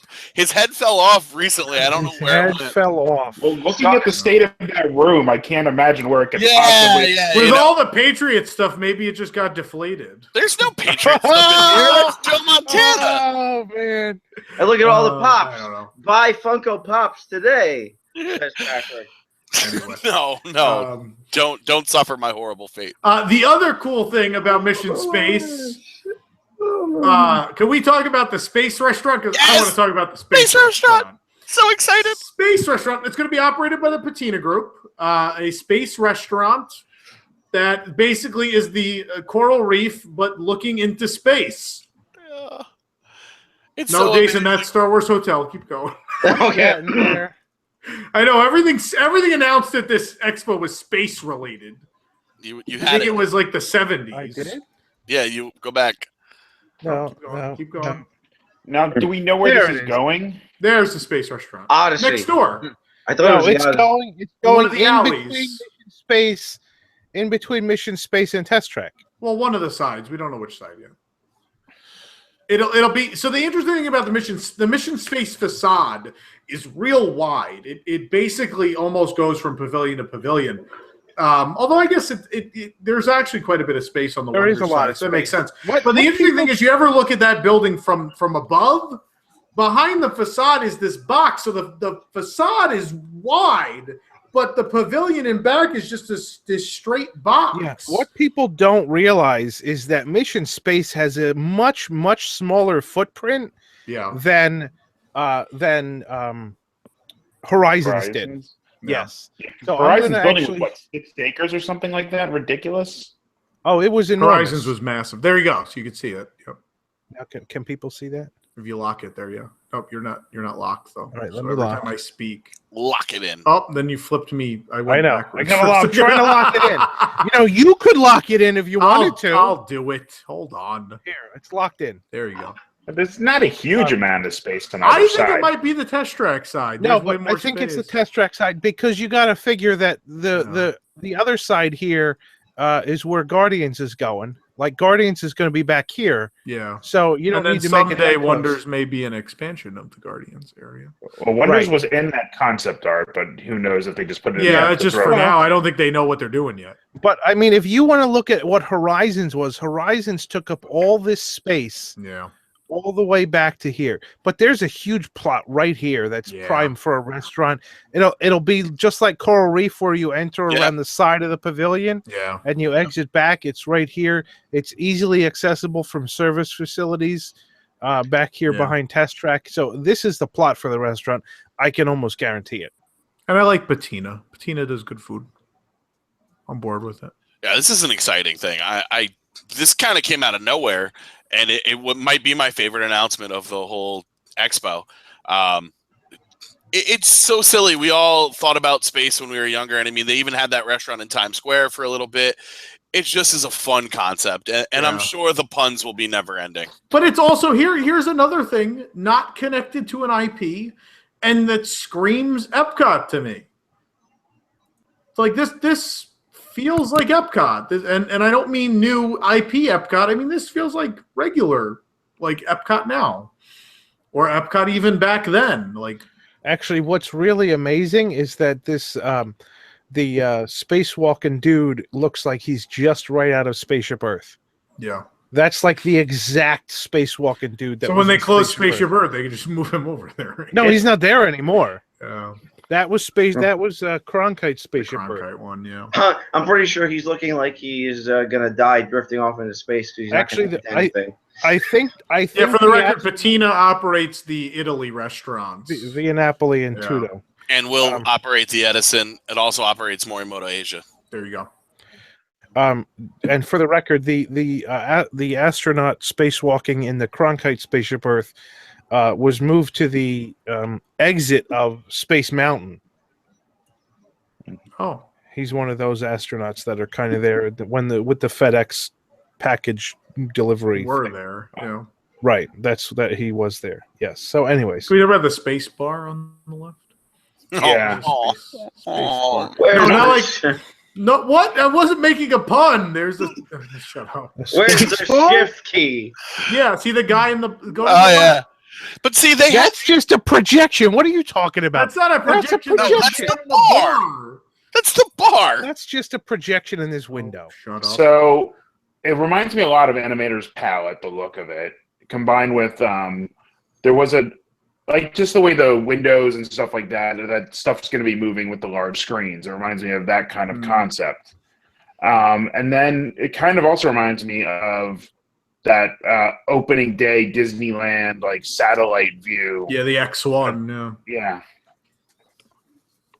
Kind of reminds me of the Living Seas Coral Reef restaurant, but in outer space instead. And without that terrible tile work. Well, and body colors and decoration, I guess. Yeah. Are we going to get to eat astronaut in front of the other astronauts? Oh, man. That was a weird thing to say, Ron. It's like a Prometheus restaurant. Anyway, move on. That's everything we have for Epcot so far. Obviously, more is coming at some point. When, we don't know. But Universal Energy will close August 13th. When anything else will close, we don't have that yet. We have one more thing that's kind of connected to Epcot. Oh, we're not there yet. We'll get there. Oh, all right. Stop it, Jason. I'm going in the order of the press release. Oh, I see. Okay. Why am I still backwards? You're always backwards. Never mind. You always see yourself backwards, yeah. Okay, because he flipped me for a minute before and I got completely disoriented. Let's talk about the thing Tom's mad about. Yay! I'm going to read you the PR wordage. Tom's mad. Disney remains at the cutting edge of deeply immersive creative storytelling that draws guests into new worlds, and it is a legacy that lives on every new Disney Parks experience. The first ever Mickey-themed ride-through attraction, Mickey and Minnie's Runaway Railway, will come to Disney's Hollywood Studios. With a new original story and lovable attraction theme song, they're telling us it's lovable already. This new state-of-the-art ride-through attraction record isn't good, but this new state-of-the-art ride-through attraction will take guests on a journey inside the wacky and unpredictable world of Disney Channel's Emmy Award-winning Mickey Mouse cartoon shorts, using new technologies that transform the flat cartoon world into an incredible dimensional experience. They're calling it 2.5D. Is what they're saying it will be. That's budget cut from 3D, by the way. God. It means glass. You won't need to wear glasses. I wish the Muppets could do something in the pre-show to crack a joke about that. The real big part of this is they're closing the Great Movie Ride and removing it for this attraction. They sure are. The Great Movie Ride.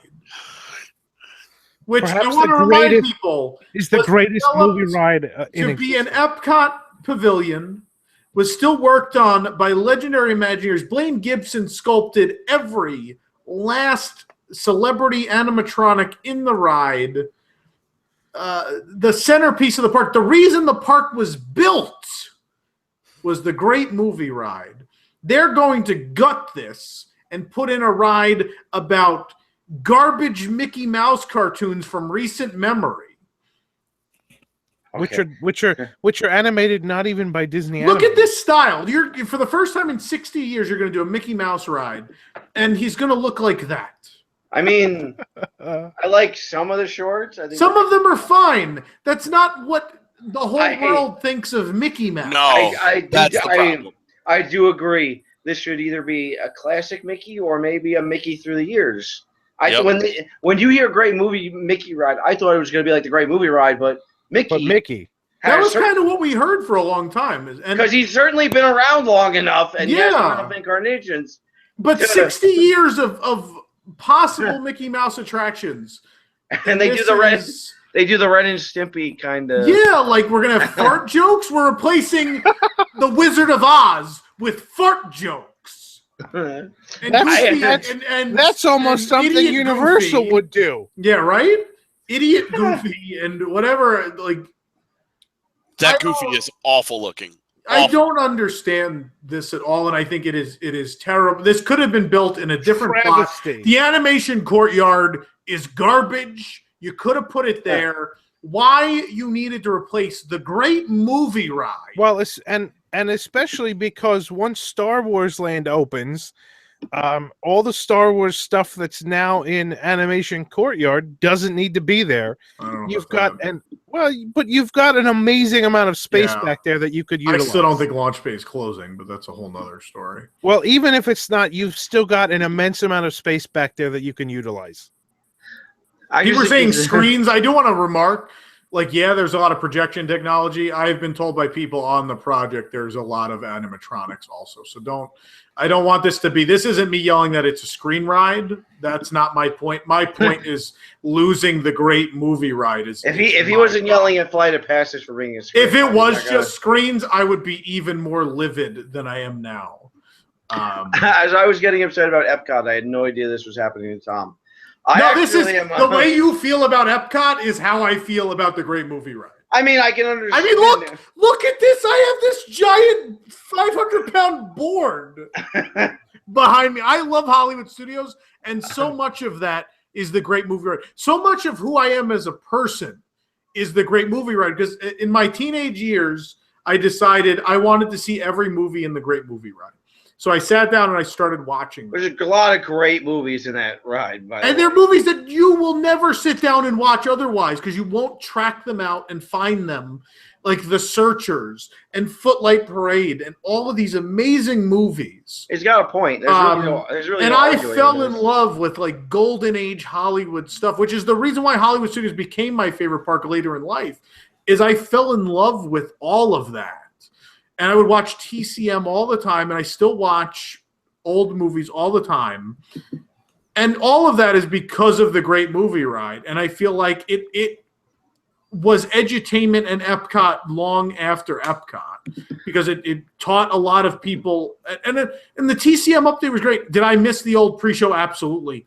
But that film they made for the pre-show, the documentary feature with Robert Osborne, does a wonderful job very quickly teaching you all sorts of things about movie history that you would have never known, which I think is wonderful for a centerpiece of a park with this 30s style Hollywood Boulevard entrance.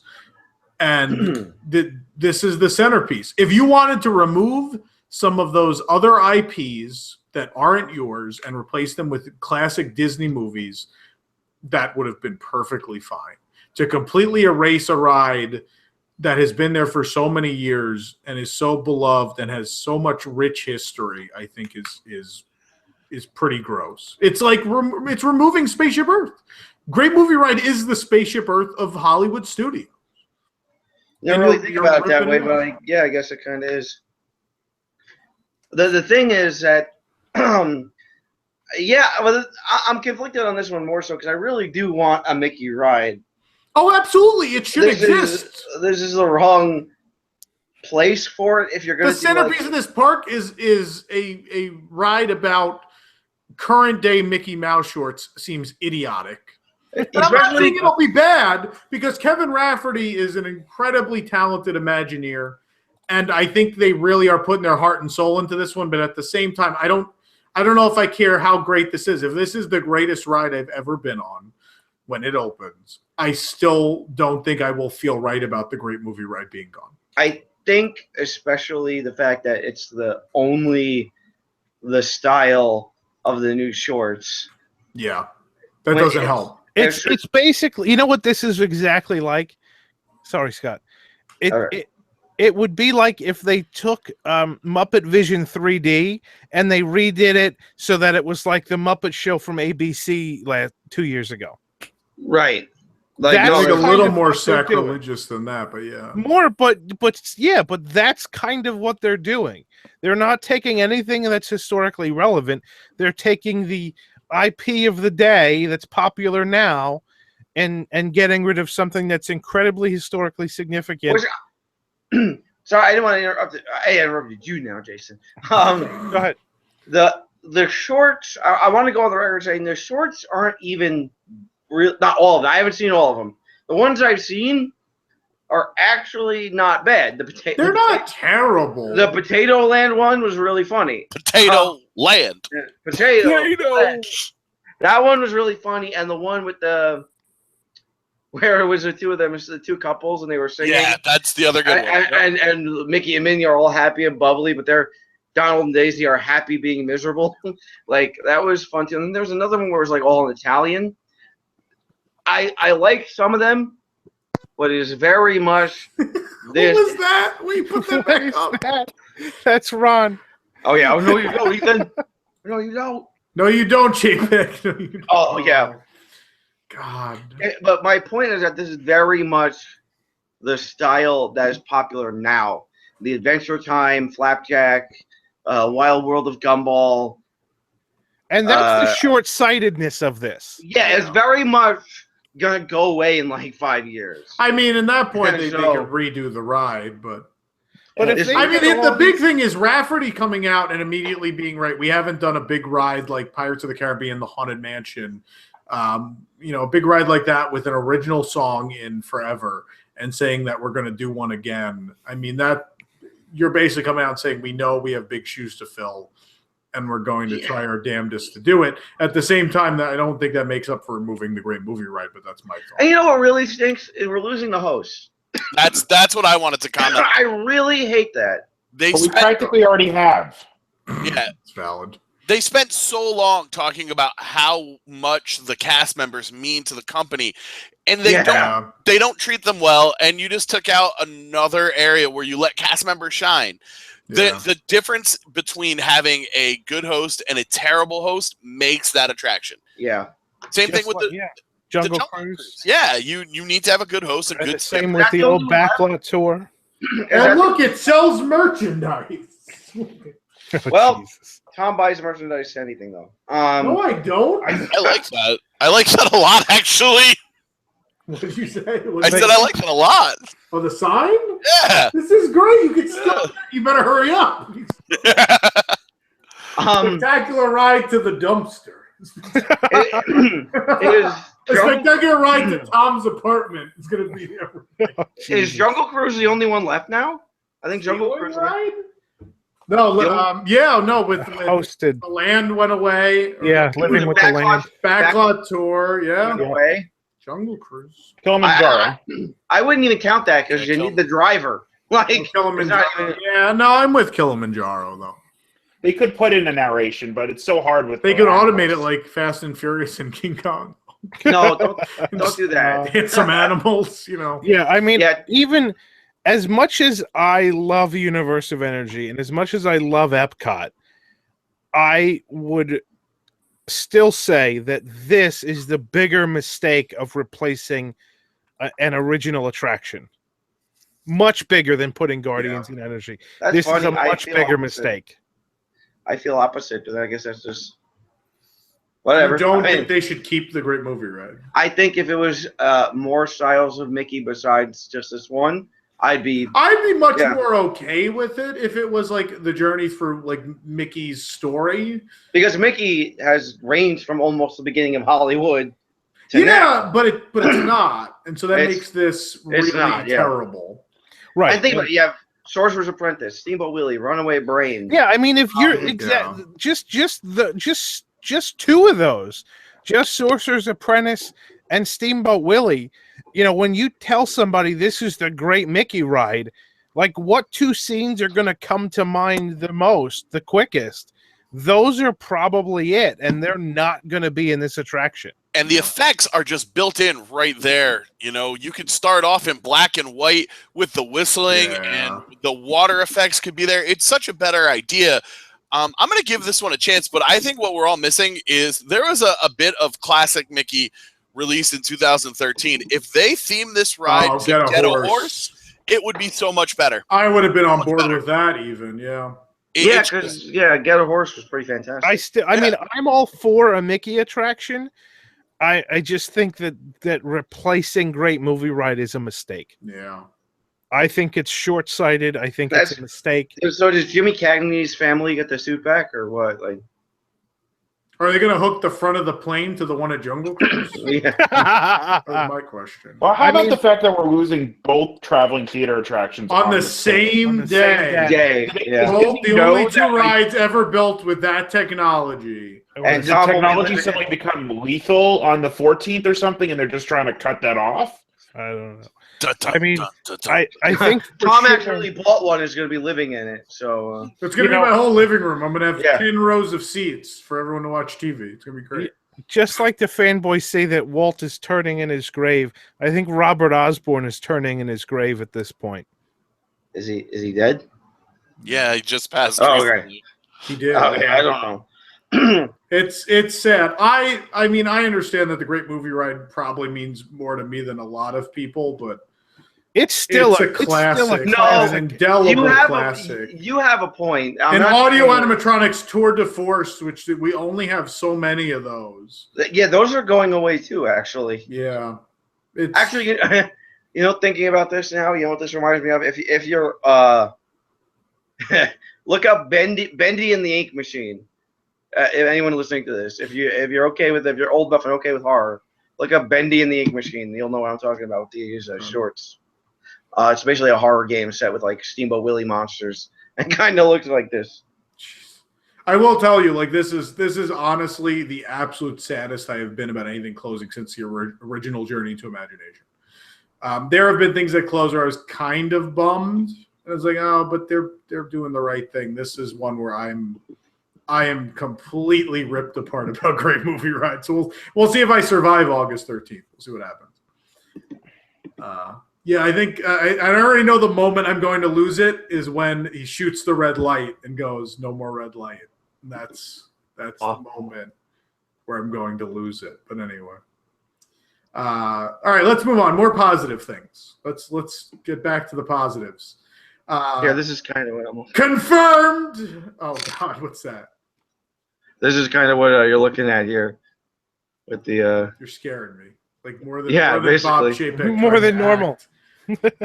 But Baby Groot, we aren't ready to announce that yet. Baby Groot. Especially the Goofy. The Goofy really reminds me of the dead Goofy. God, enough of that. I want to move on to Magic Kingdom.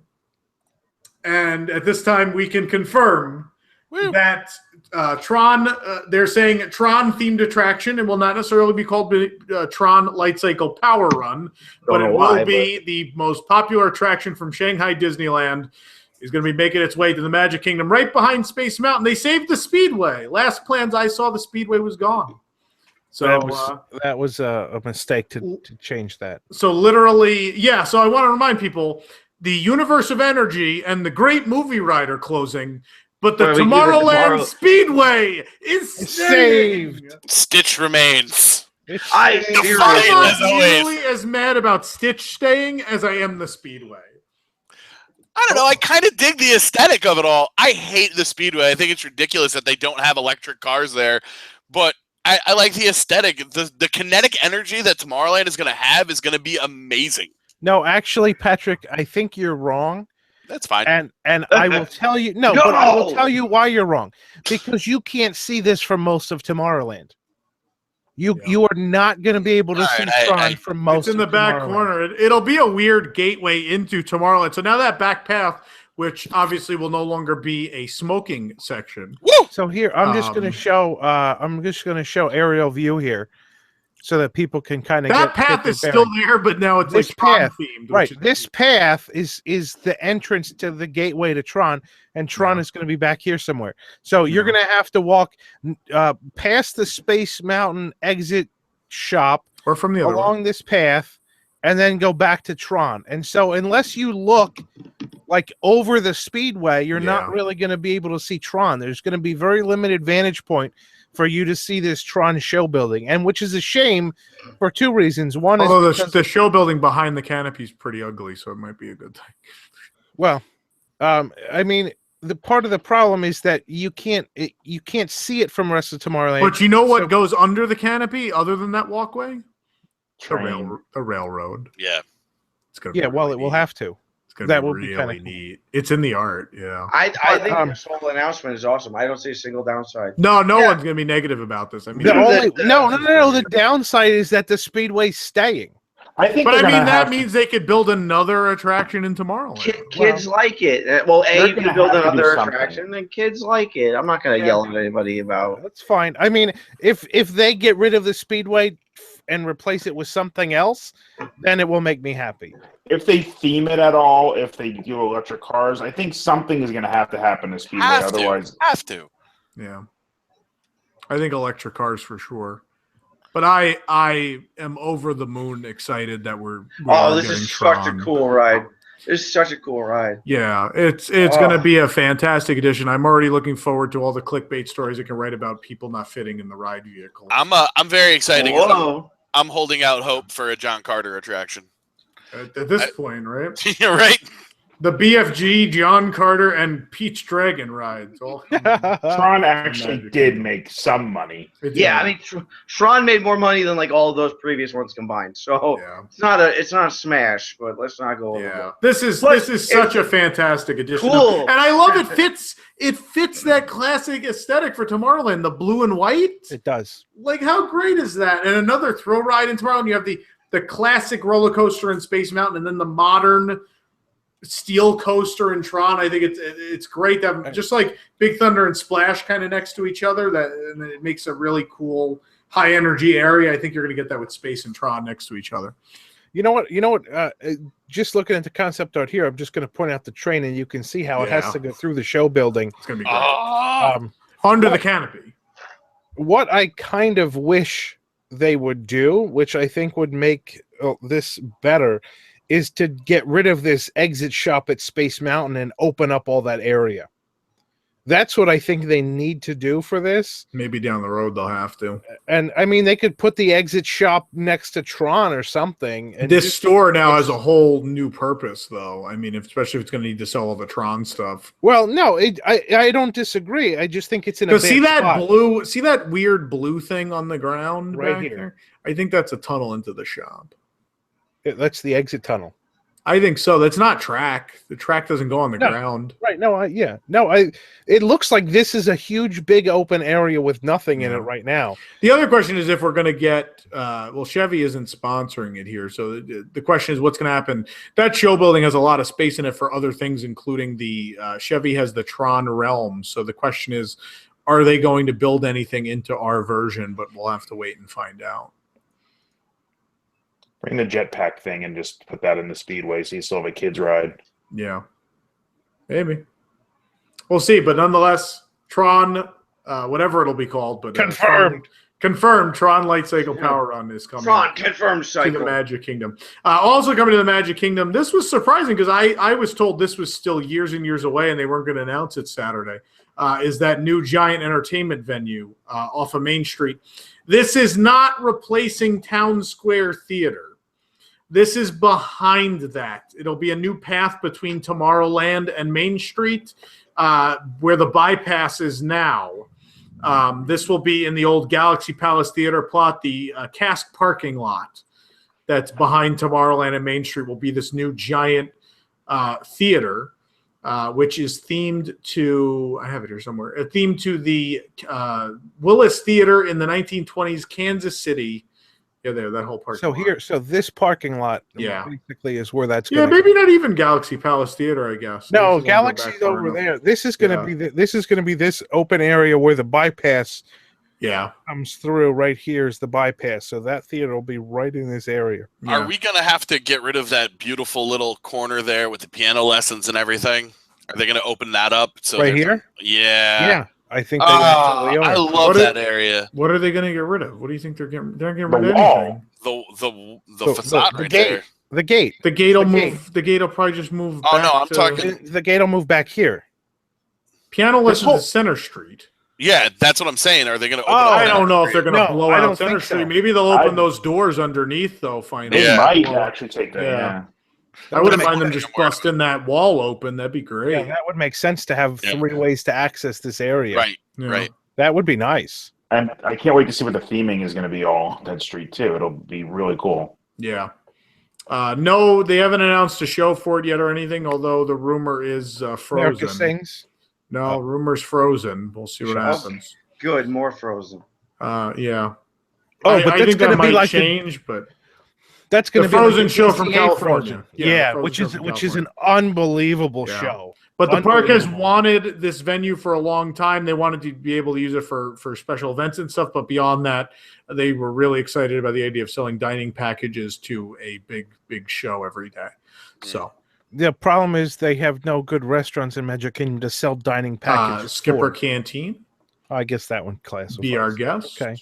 No, Be Our Guest books up without a dining package. That's true. Skipper Canteen is Skipper Canteen and Crystal Palace. What they need is they need a restaurant back here along with this. They need another good table service restaurant along with this theater. But it could not be Frozen. I mean, they got to build the theater and everything. A lot can happen between now and then. Well, I was going to say, it's Frozen now. If it was going to open now, it would probably be Frozen, but there certainly could be other things that come along in the meantime. Yeah, we'll see what happens. All right, let's move on. We're going to talk about California briefly. In addition to announcing the summer 2018 opening of Toy Story Land at Hollywood Studios, I guess we skipped over that. Can we pull up that? We have that Slinky Dog Dash, the new concept art for that. Oh, yeah, let me get it. We won't skip that because it's such a non-event. It's opening. Yay! Yeah. Hey, this cheap secondary land's opening. Enjoy, everybody. There you go. Slinky Dog Dash. That's Slinky Dog Dash. Summer next year. I wanted to open just so we stop having weekly arguments with my wife that it's just going to be the thing from Paris and Hong Kong. It's not the little spinny ride. Right. She thinks every week that comes up and we fight about it. No. It's less than the Paris because there's no Army Man shoot or RC. Well, those were cheap anyway. I mean, we're getting better rides. We're getting one this better coaster's ride. about 6 times the size. Hey, Alien Swirling Saucers is going to be great. They have to change that name. Why? Because the acronym is ASS? Yes. I'm going to go ride ass. All right, guys. All right. After I go. They have before this MILF video as an gets attraction. blocked on YouTube. Let's not keep yelling. They had to change the name of Laugh Floor, didn't they? They had to. They didn't. They didn't, did they? Nope. Well, they shortened it, but it's still got the. You gotta go see Milk. So there's that. Pixar. Let's talk about California. Pixar Pier is coming to DCA.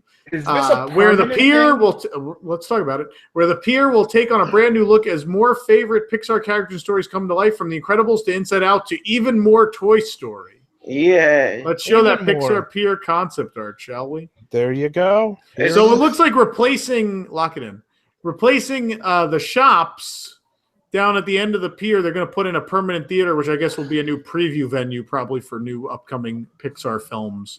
And But also Bing Bong's Confectionery. That's so wrong. That is so Can we wrong. zoom in on the sign? Because there's some fun text up there. That's so wrong.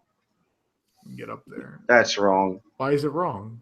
Oh, Whose candy makes you yell hooray? Bing bong, bing bong. Is it because isn't he made of candy or something? He Like, is. so you're eating him. Oh my God, they're gonna do bing bong cotton candy. We We can make him disappear. We can make And then if you go over to the right a bunch, we can make him the sign die. that's over there, you could likely say goodbye to Mickey's Fun Wheel Oh. because it's the Pixar Fun Wheel. like a giant buzz head or something. Or the Luxo. I think it'd be a big Luxo lamp. That's So, still weird. All this time and effort that went into fixing Paradise Pier, It's so they're now weird. going to basically overlay all of it. To what extent, we don't know. It's not temporary. I will tell you that now. It is absolutely not temporary. Pixar Pier, unrelated to Pixar Fest, is a permanent thing.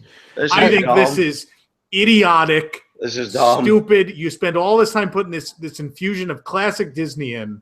Yeah. And there was Pixar in there, so it wasn't like they were excluded. Yeah. And it's not like Paradise Pier doesn't work. It's great. Like, I'm okay with this, like this replacing the ugly shop. I don't care. That's fine. Do it.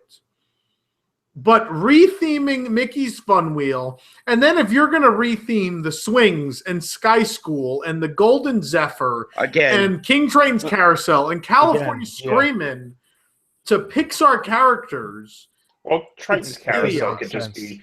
it's hey, going to be Finding Dory. It's going to be Right, Finding that's Dory, just- absolutely. Same thing, Jumpin' Jellyfish, Finding Nemo, without a doubt.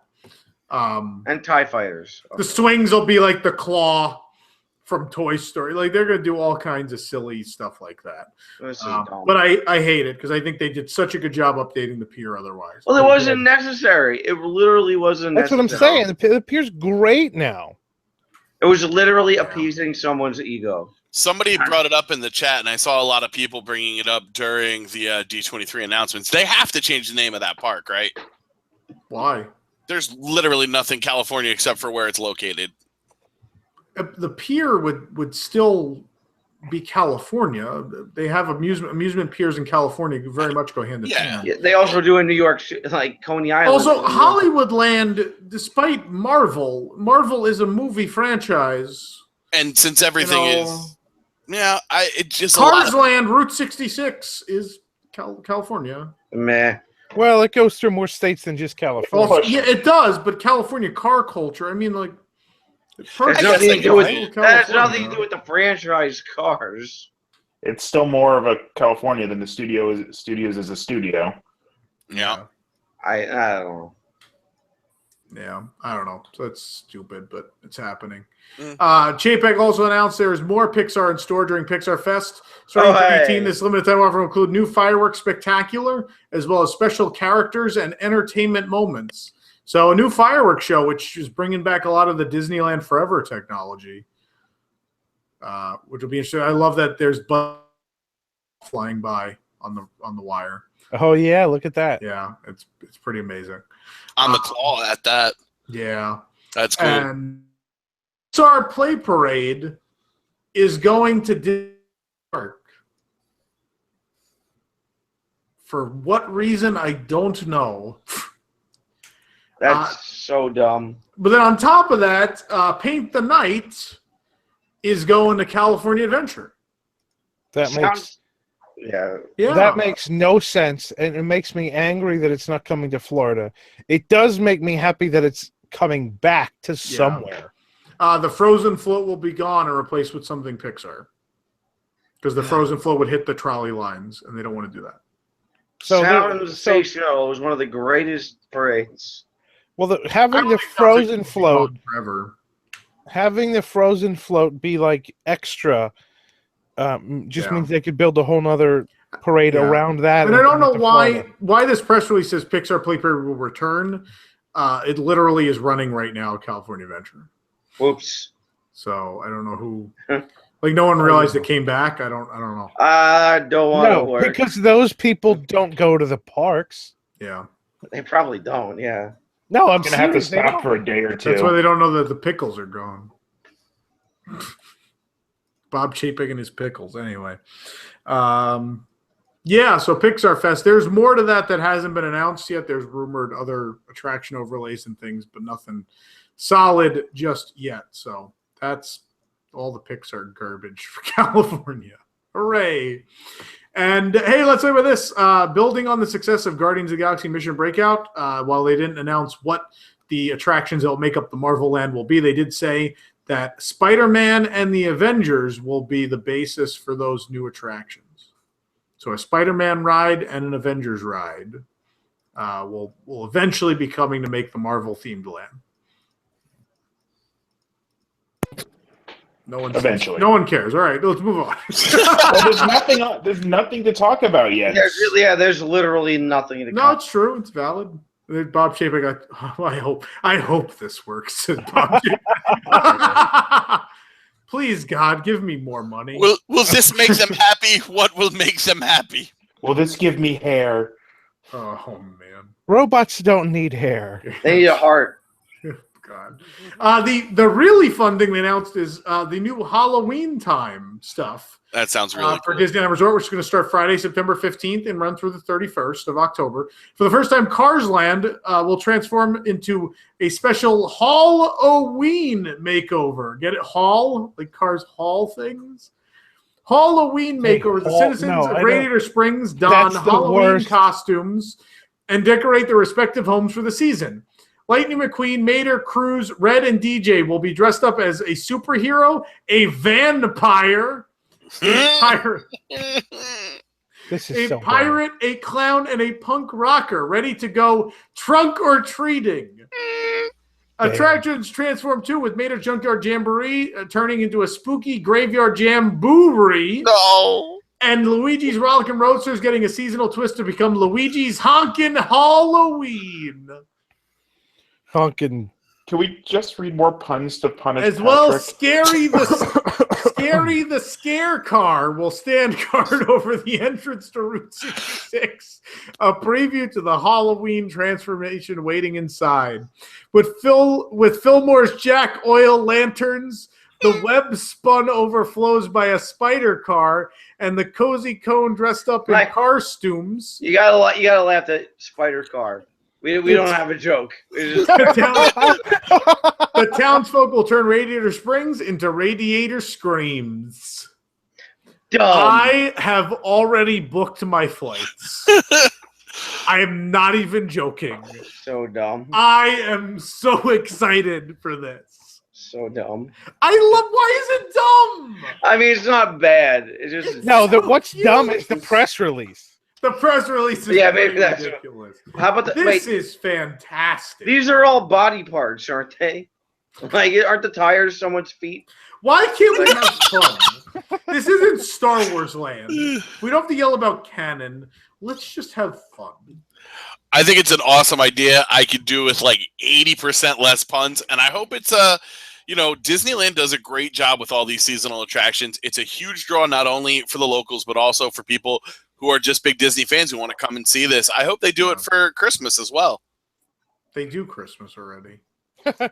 I didn't know.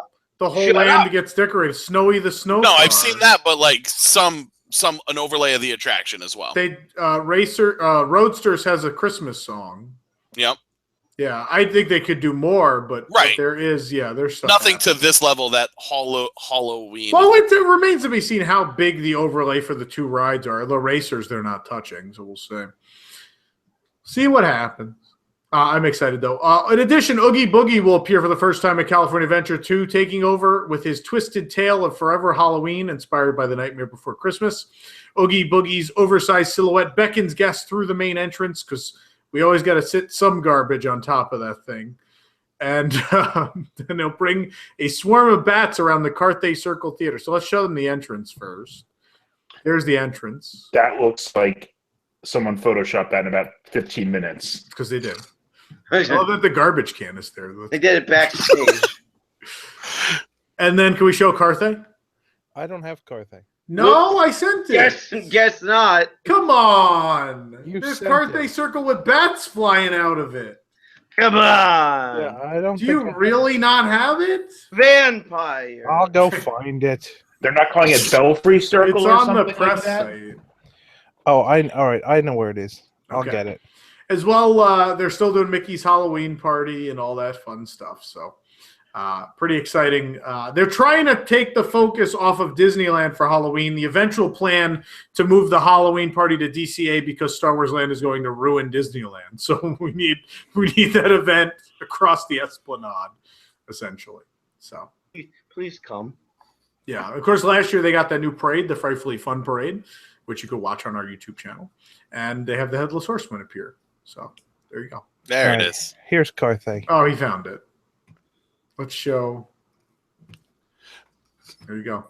Is that going to be a projection, we think, or are they No, they're just coming out of. They're coming out of They're there. going to be real live bats. Not live back. You know. They have trained homing bats. Well. All right. Let's quickly get through some other stuff we got here. Come on, we got homing bats to do. Disney Cruise Line to double the size of their fleet because apparently 2 times 4 is 7. He said almost. Yeah, He 7. said almost. See, that was an homage to you, Tom. Yeah, no. When that giant 7 popped up in the live stream, you could hear us all go 7, and then Chapek surprised the crowd by announcing "Shut up!" that Disney Cruise Line. Well, it was after I screamed "confirmed" at the top of my lungs. Announcing Disney Cruise Line will add one more ship to its expansion to take family cruise vacations to a whole new level. Joining the other 2 ships that were announced just last year, all 3 ships will be powered by one of the cleanest burning fuels available, liquefied natural gas, which I believe is created by all the people eating at Tony's. And when all 3 ships are completed by 2023, the cruise line will nearly double the size of its fleet.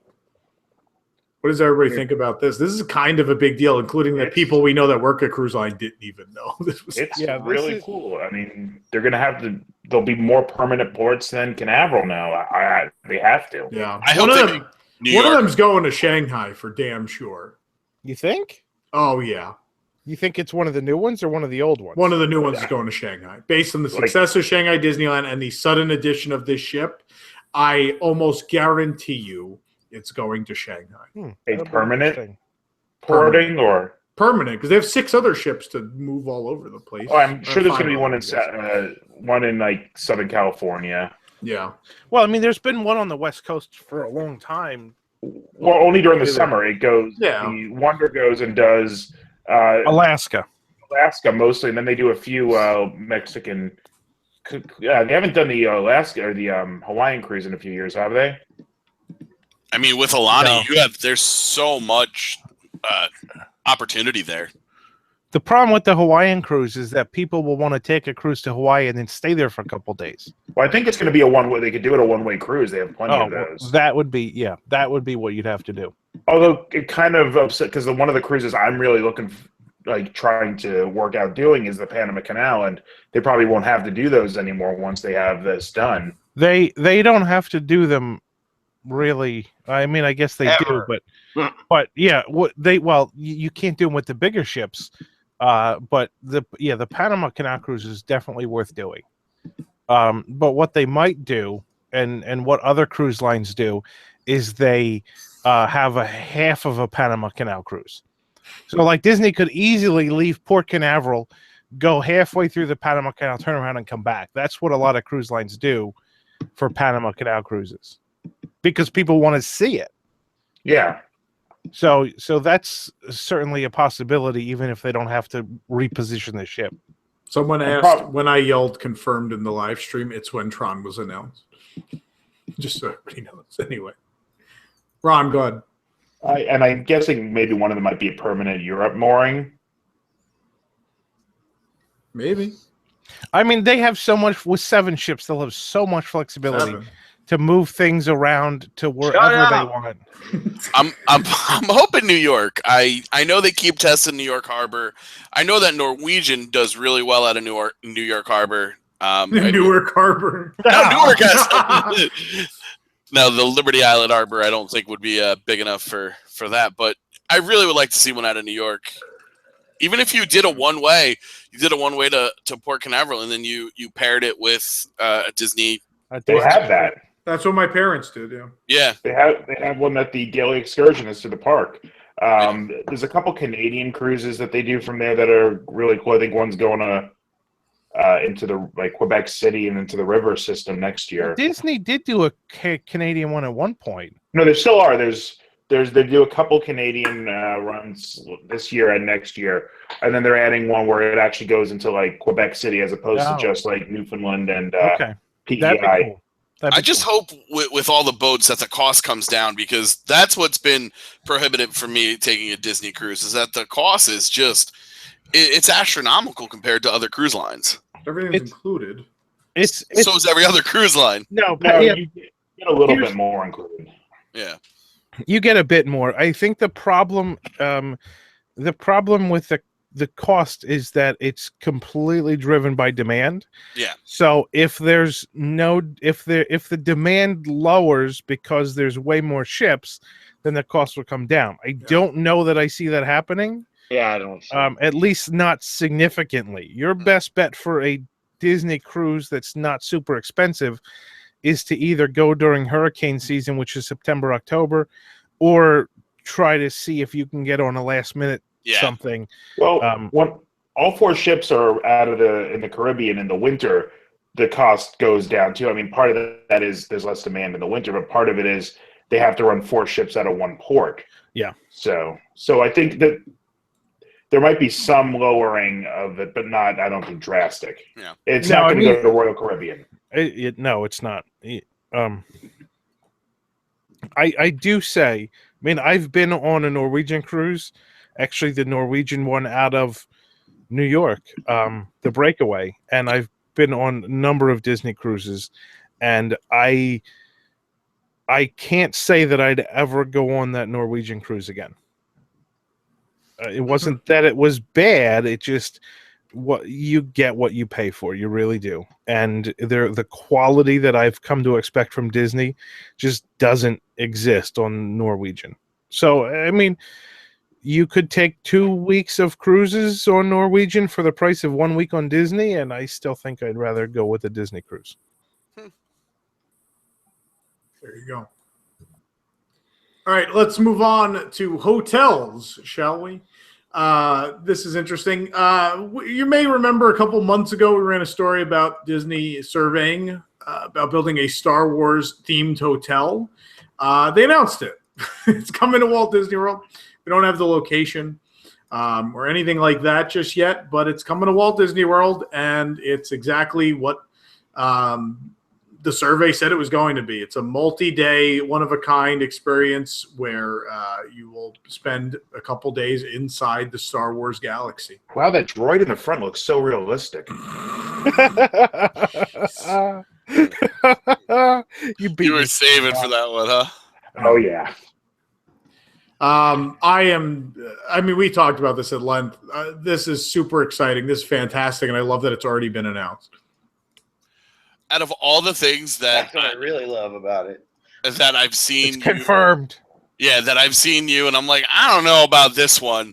I'm really excited. I can't believe it's coming to fruition, and makes me think back to our Back to the Future episode on the Fire Mountain and what else could be coming. Take my money. Ron's literally throwing money in front of the screen. I missed it completely, but anyway. There it is. All right, great. So that's a thing. Also a thing. So no, go ahead, Ron. I was going to say, I wonder if you pushed them to announce this one a little early. It's quite possible. I think it's. I think you pulled another Springs here on this one. My favorite thing was going into this, everyone was convinced I had forced them to pull a lot of things out of the presentation. And then there were things that we didn't expect to be announced so soon, like Star Wars Hotel, that suddenly were in there. So that seems obviously like we didn't change their plans too much, right? Yep. Also, another hotel announced, not new, but rethemed. Disney's Hotel New York, The Art of Marvel. Oh, that one. At Disneyland Paris. Do we even have a picture for that? I think you were just on it. Should have one. No, that's the Riviera. No, there was a couple internal shots. I don't know if I sent it or not. It's boring. Nobody needs to It's boring, but they're theming a hotel to Marvel art. They're theming a hotel. And hotel in quotations because it's the New York Hotel. So I didn't get a chance to look at any of the hotels other than just a little bit of the Disneyland Hotel when I was out there because you kind of have to get into the park. But I've heard nothing good about any of the other hotels there, so anything's going to be an improvement. Yeah. Well, yeah. I mean, it's just something they're adding something to one of the hotels to try to draw people in. Maybe if they added air conditioning to the hotel, that might draw some people in. So then they also announced another new hotel, Disney Vacation Club, property called Disney Riviera Resort. And basically, Copper Creek has just opened, and now they've announced Riviera. This is the Caribbean beach tower we've been talking about forever. It has its own separate name, its own separate hotel, has its own separate gondola stop. We'll get there. But this is, last I was told, although the art probably can count 1, 2, 3, 4, 5, 6, 7, 8, 9. 8 stories. It's supposed to be. It's supposed to be 13, because Coronado's 15. It's supposed to be only a little short, but it looks shorter than that. This is only like 8 or 9, maybe. Yeah, so it might be on the shorter side. But this is in that plot of Caribbean Beach, so it'll be considered a separate hotel, and there you go. It'll be this will be the 15th Disney Vacation Club resort built. So this answers the question of that we talked about when we talked about this on the podcast, is how are you going to get people to go to a moderate hotel for DVC? By calling it something else. Well, you're not. You're going to build its own separate entrance. Yeah. And that's how you're going to do it. So that answers that question for sure. So there you go. So let's talk about transportation. Number one, we announced it on Thursday and everyone thought we were wrong, but minivans, the point-to-point Uber-like system for Walt Disney World, it's testing already. The rides will be $20 point-to-point. Include car seats for people who need them. Yes, they do include car seats and point-to-point transportation to wherever. The two things they can do that no one else can, which is awesome, is they can do pickups in the bus loop at the Magic Kingdom, which saves you the monorail or ferry boat ride, or the walk to the Contemporary, which you're not supposed to do, but you can. Or they can also drop you off at Pioneer Hall.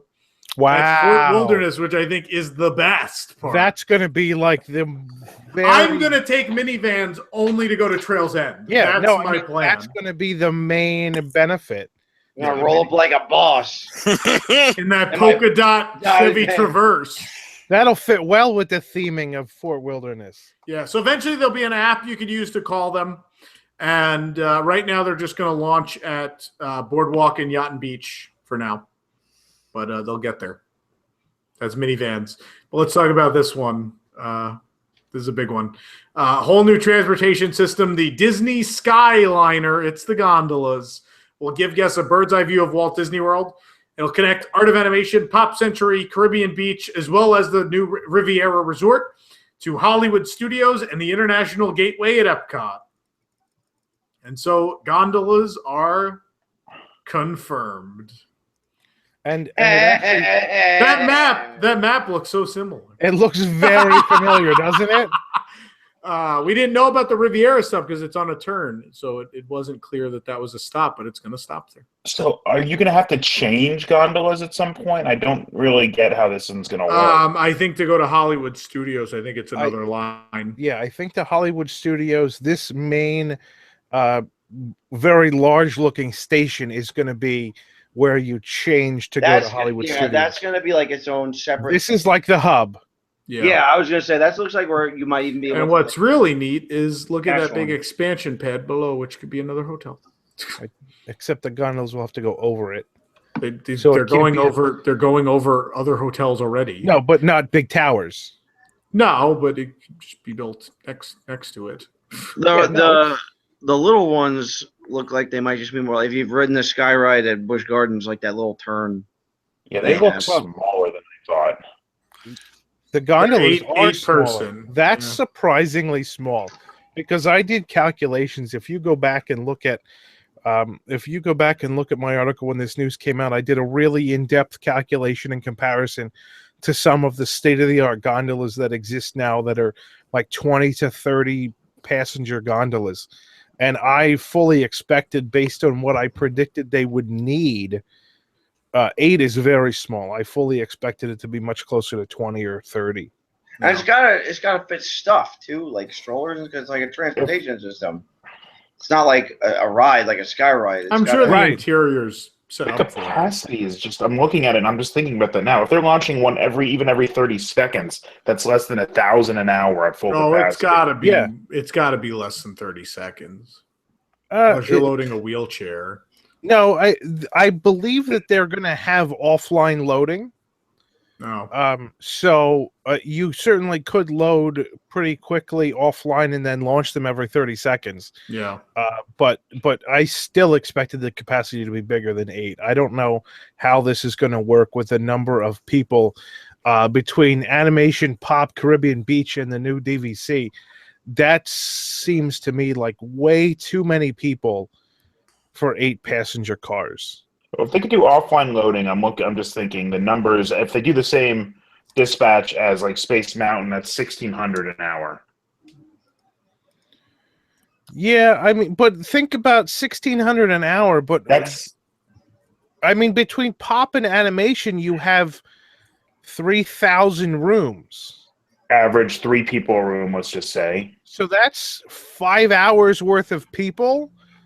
That 5 hours worth of people are leaving Pop and Art of Animation in the morning. Even if only a third of them go, that's still like 2 hours worth of people to get to Epcot and Studios on the gondolas. That's They're going to have to still have buses. There's they no other way around absolutely it. are. The problem And is no one's going to want to take the buses. and when you get tired of waiting in line, you could always call yourself a minivan. Maybe that's the trick. They'll have the minivan pickup stop right next to the gondola station. I think it'll be fine.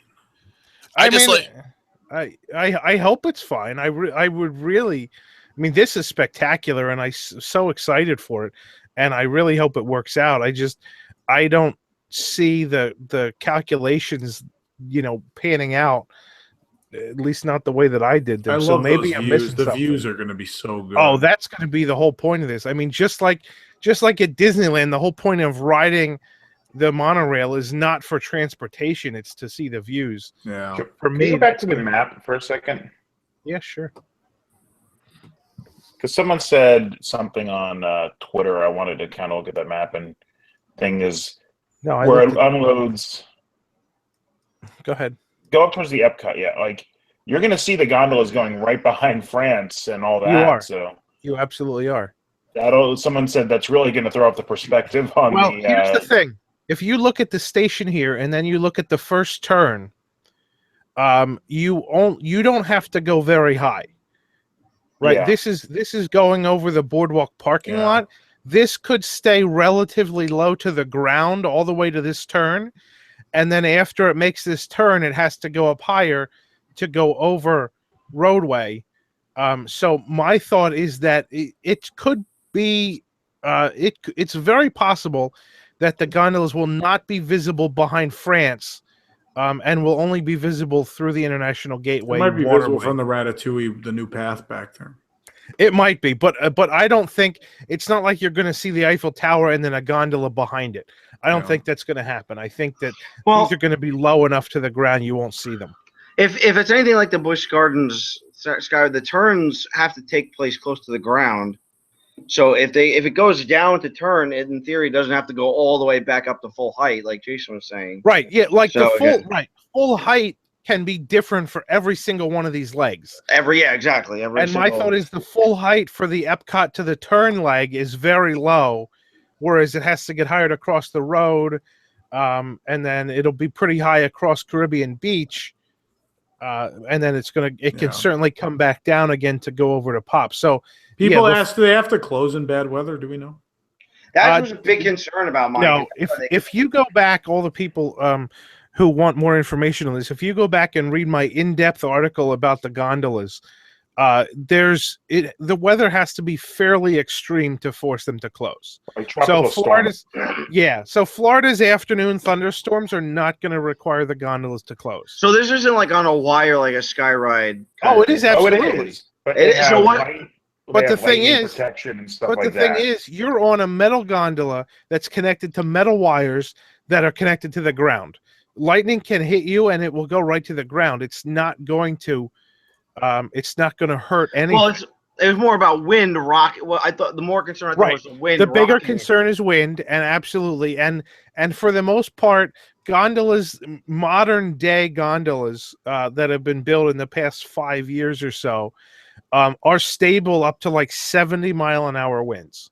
That's weird. Yeah, I read it was like 35 sustained winds. That's like foreign considering I was a Tampa local for 5 years. And It depends. It really depends on the technology, but I'm assuming that Disney's going to go with the most stable technology that there is, which is like a double wire system. That they're going to. I mean, I doubt they're going to run them in 70-mile-an-hour winds, but they're going to be completely safe in 70-mile-an-hour winds. They will probably stop running them at somewhere between 30 and 50. I will say, but I don't think you're not gonna have a safety issue with weather. One thing I'm a little surprised at looking at where they're dropping off, like by Epcot. I actually expected it more in the Crescent Lake area, so they could have you walk past new shops and things like that in and out of the gondola. Yeah, that's right at. I mean, that's right where they're going to have to really work on the gate. They're going to have to double the width of the international gateway entrances and things like that. Oh yeah, the entrance there is going to. I mean, the entrance there is a bottleneck already. Yeah, because it hasn't been expanded ever since it was built, and there's plenty more rooms now around Crescent Lake than there used to be when it first was built. So yeah, I think, but that's not a big deal. I don't think that's a big deal at all. No. They'll probably move it out a bit. And if the gondolas are going to be like the monorails, the gondola station is going to be inside the security checkpoint. So you'll be able to hop off the gondola and go right to the turnstiles. You won't have to go through security. That would help a lot in terms of. I'm pretty sure that's got to happen. That you'll go through security before you get on the gondola. I think it needs to in order for this to work. You're probably right. The one thing that I was really excited that Nick and I postulated about when we were talking about this on News Tonight is that they're going to be themed with characters. I think that's the coolest part. Oh, I thought that was just like art to show like. No, each one will be a different character. Okay. I thought that they were just like putting them in as art. No, each one will be decorated differently, which is fun. I don't know that each one will be decorated differently, but they'll have a significant number of variations. I'm going to wait an hour just to get in the mansion one.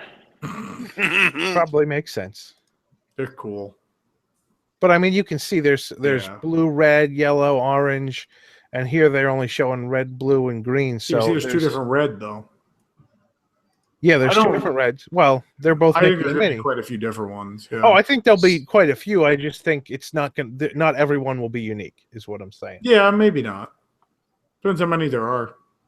But this is, I mean, this is such a cool view going over Brilliant Beach and seeing Spaceship Earth in the back there. It's going to be wonderful. They're pretty close. They're closer together than I thought they would be, so there might actually be decent capacity. And it adds some really cute kinetic energy to Caribbean Beach too from below. That's going to be really neat. Yeah, it's gonna remake all of these areas with just such something. And then like right in the middle of art and pop, and it's a cool idea.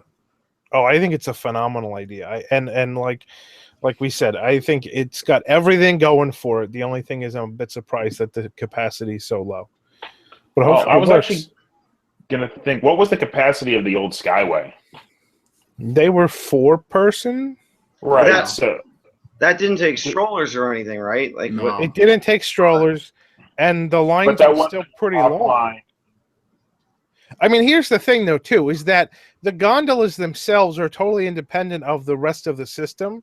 So if they realize that 8-person gondolas are way too small, they can bring bigger ones. All they got to do is swap them out. It's very simple to put different gondolas, and that maybe they'll have different sizes. Maybe there's ADA compliant gondolas. It could be. That certainly could be. So you have to wait for a half hour till yours gets here. I mean, these are not like the old Skyway where they're connected, welded onto the wire. They're totally free. That's how they load them offline and things. So maybe this is the idea for now. Maybe they'll redo their calculations and figure it out.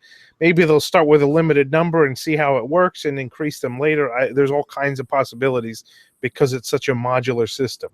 Yeah. Well, that's everything. Good. Time for bed. Jeez, way to be excited about things. I just want to remark, we didn't talk about it. The only things that have starting dates, obviously, minivan service is starting very, very soon. They announced that Guardians of the Galaxy and Ratatouille will be open by the 50th anniversary of Walt Disney World in 2021. That's all they're willing to say so far, is that they'll be open by 2021. We're giving ourselves 4 years. Mission Space will open in August. Nothing else. Oh, go ahead. It's set. It's still set for refurb through September. That's apparently incorrect because all the press releases are saying August. So, but that changed last week. That was updated last week to still be through September. Yeah, we'll see what happens. But all the press releases and everything are yelling August. Did you talk about this one? I thought Tron was. We didn't show that art, but that's the Pixar fireworks show again. Okay. I think Tron was supposed to be open by. Tron says no date, but it should be open by the 50th. The whole idea is the 50th. The press release doesn't say it, but the idea is by the 50th. I was going to say all of this should be done by the 50th. Epcot, what was announced for Epcot so far, should be done by the 50th. And other things they add on to the Epcot plan as it moves forward, probably not. It's going to be a long process with Epcot. But I mean, they didn't announce anything for Imagination yet.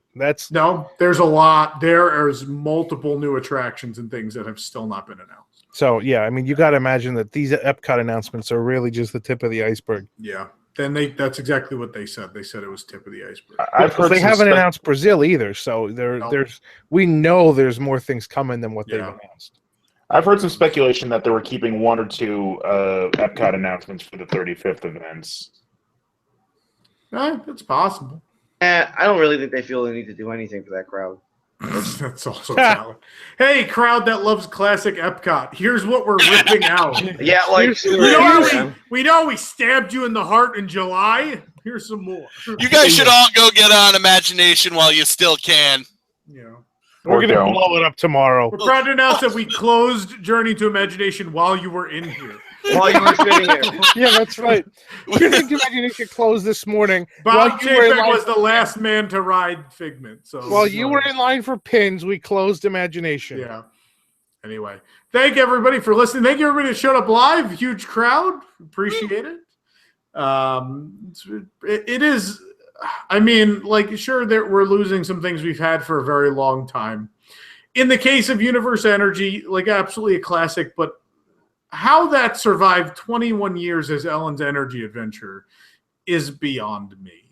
Obviously, I'm upset about the great movie ride, but the rest of this is really exciting. This is beyond. And I remember the early 90s, just them building so much stuff, but this is absolutely the biggest period of expansion in the history of Walt Disney World. There's never been so much stuff happening at once. So it's going to be an unbelievable couple of years ahead, and we're excited to go along for the ride with everybody.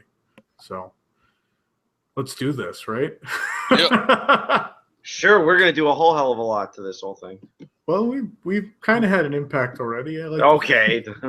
I don't want to inflate my own importance, but we announced almost all of this. Tom, shame on you for not announcing that new Magic Kingdom theater. I know, right? And I had it. Shame on you. I should have wrote it. Anyway. Thank you, illustrious staff, illustrious panel, for joining us. Illustrious. And here's to Walt Disney World's 50th anniversary. Woohoo! See you then.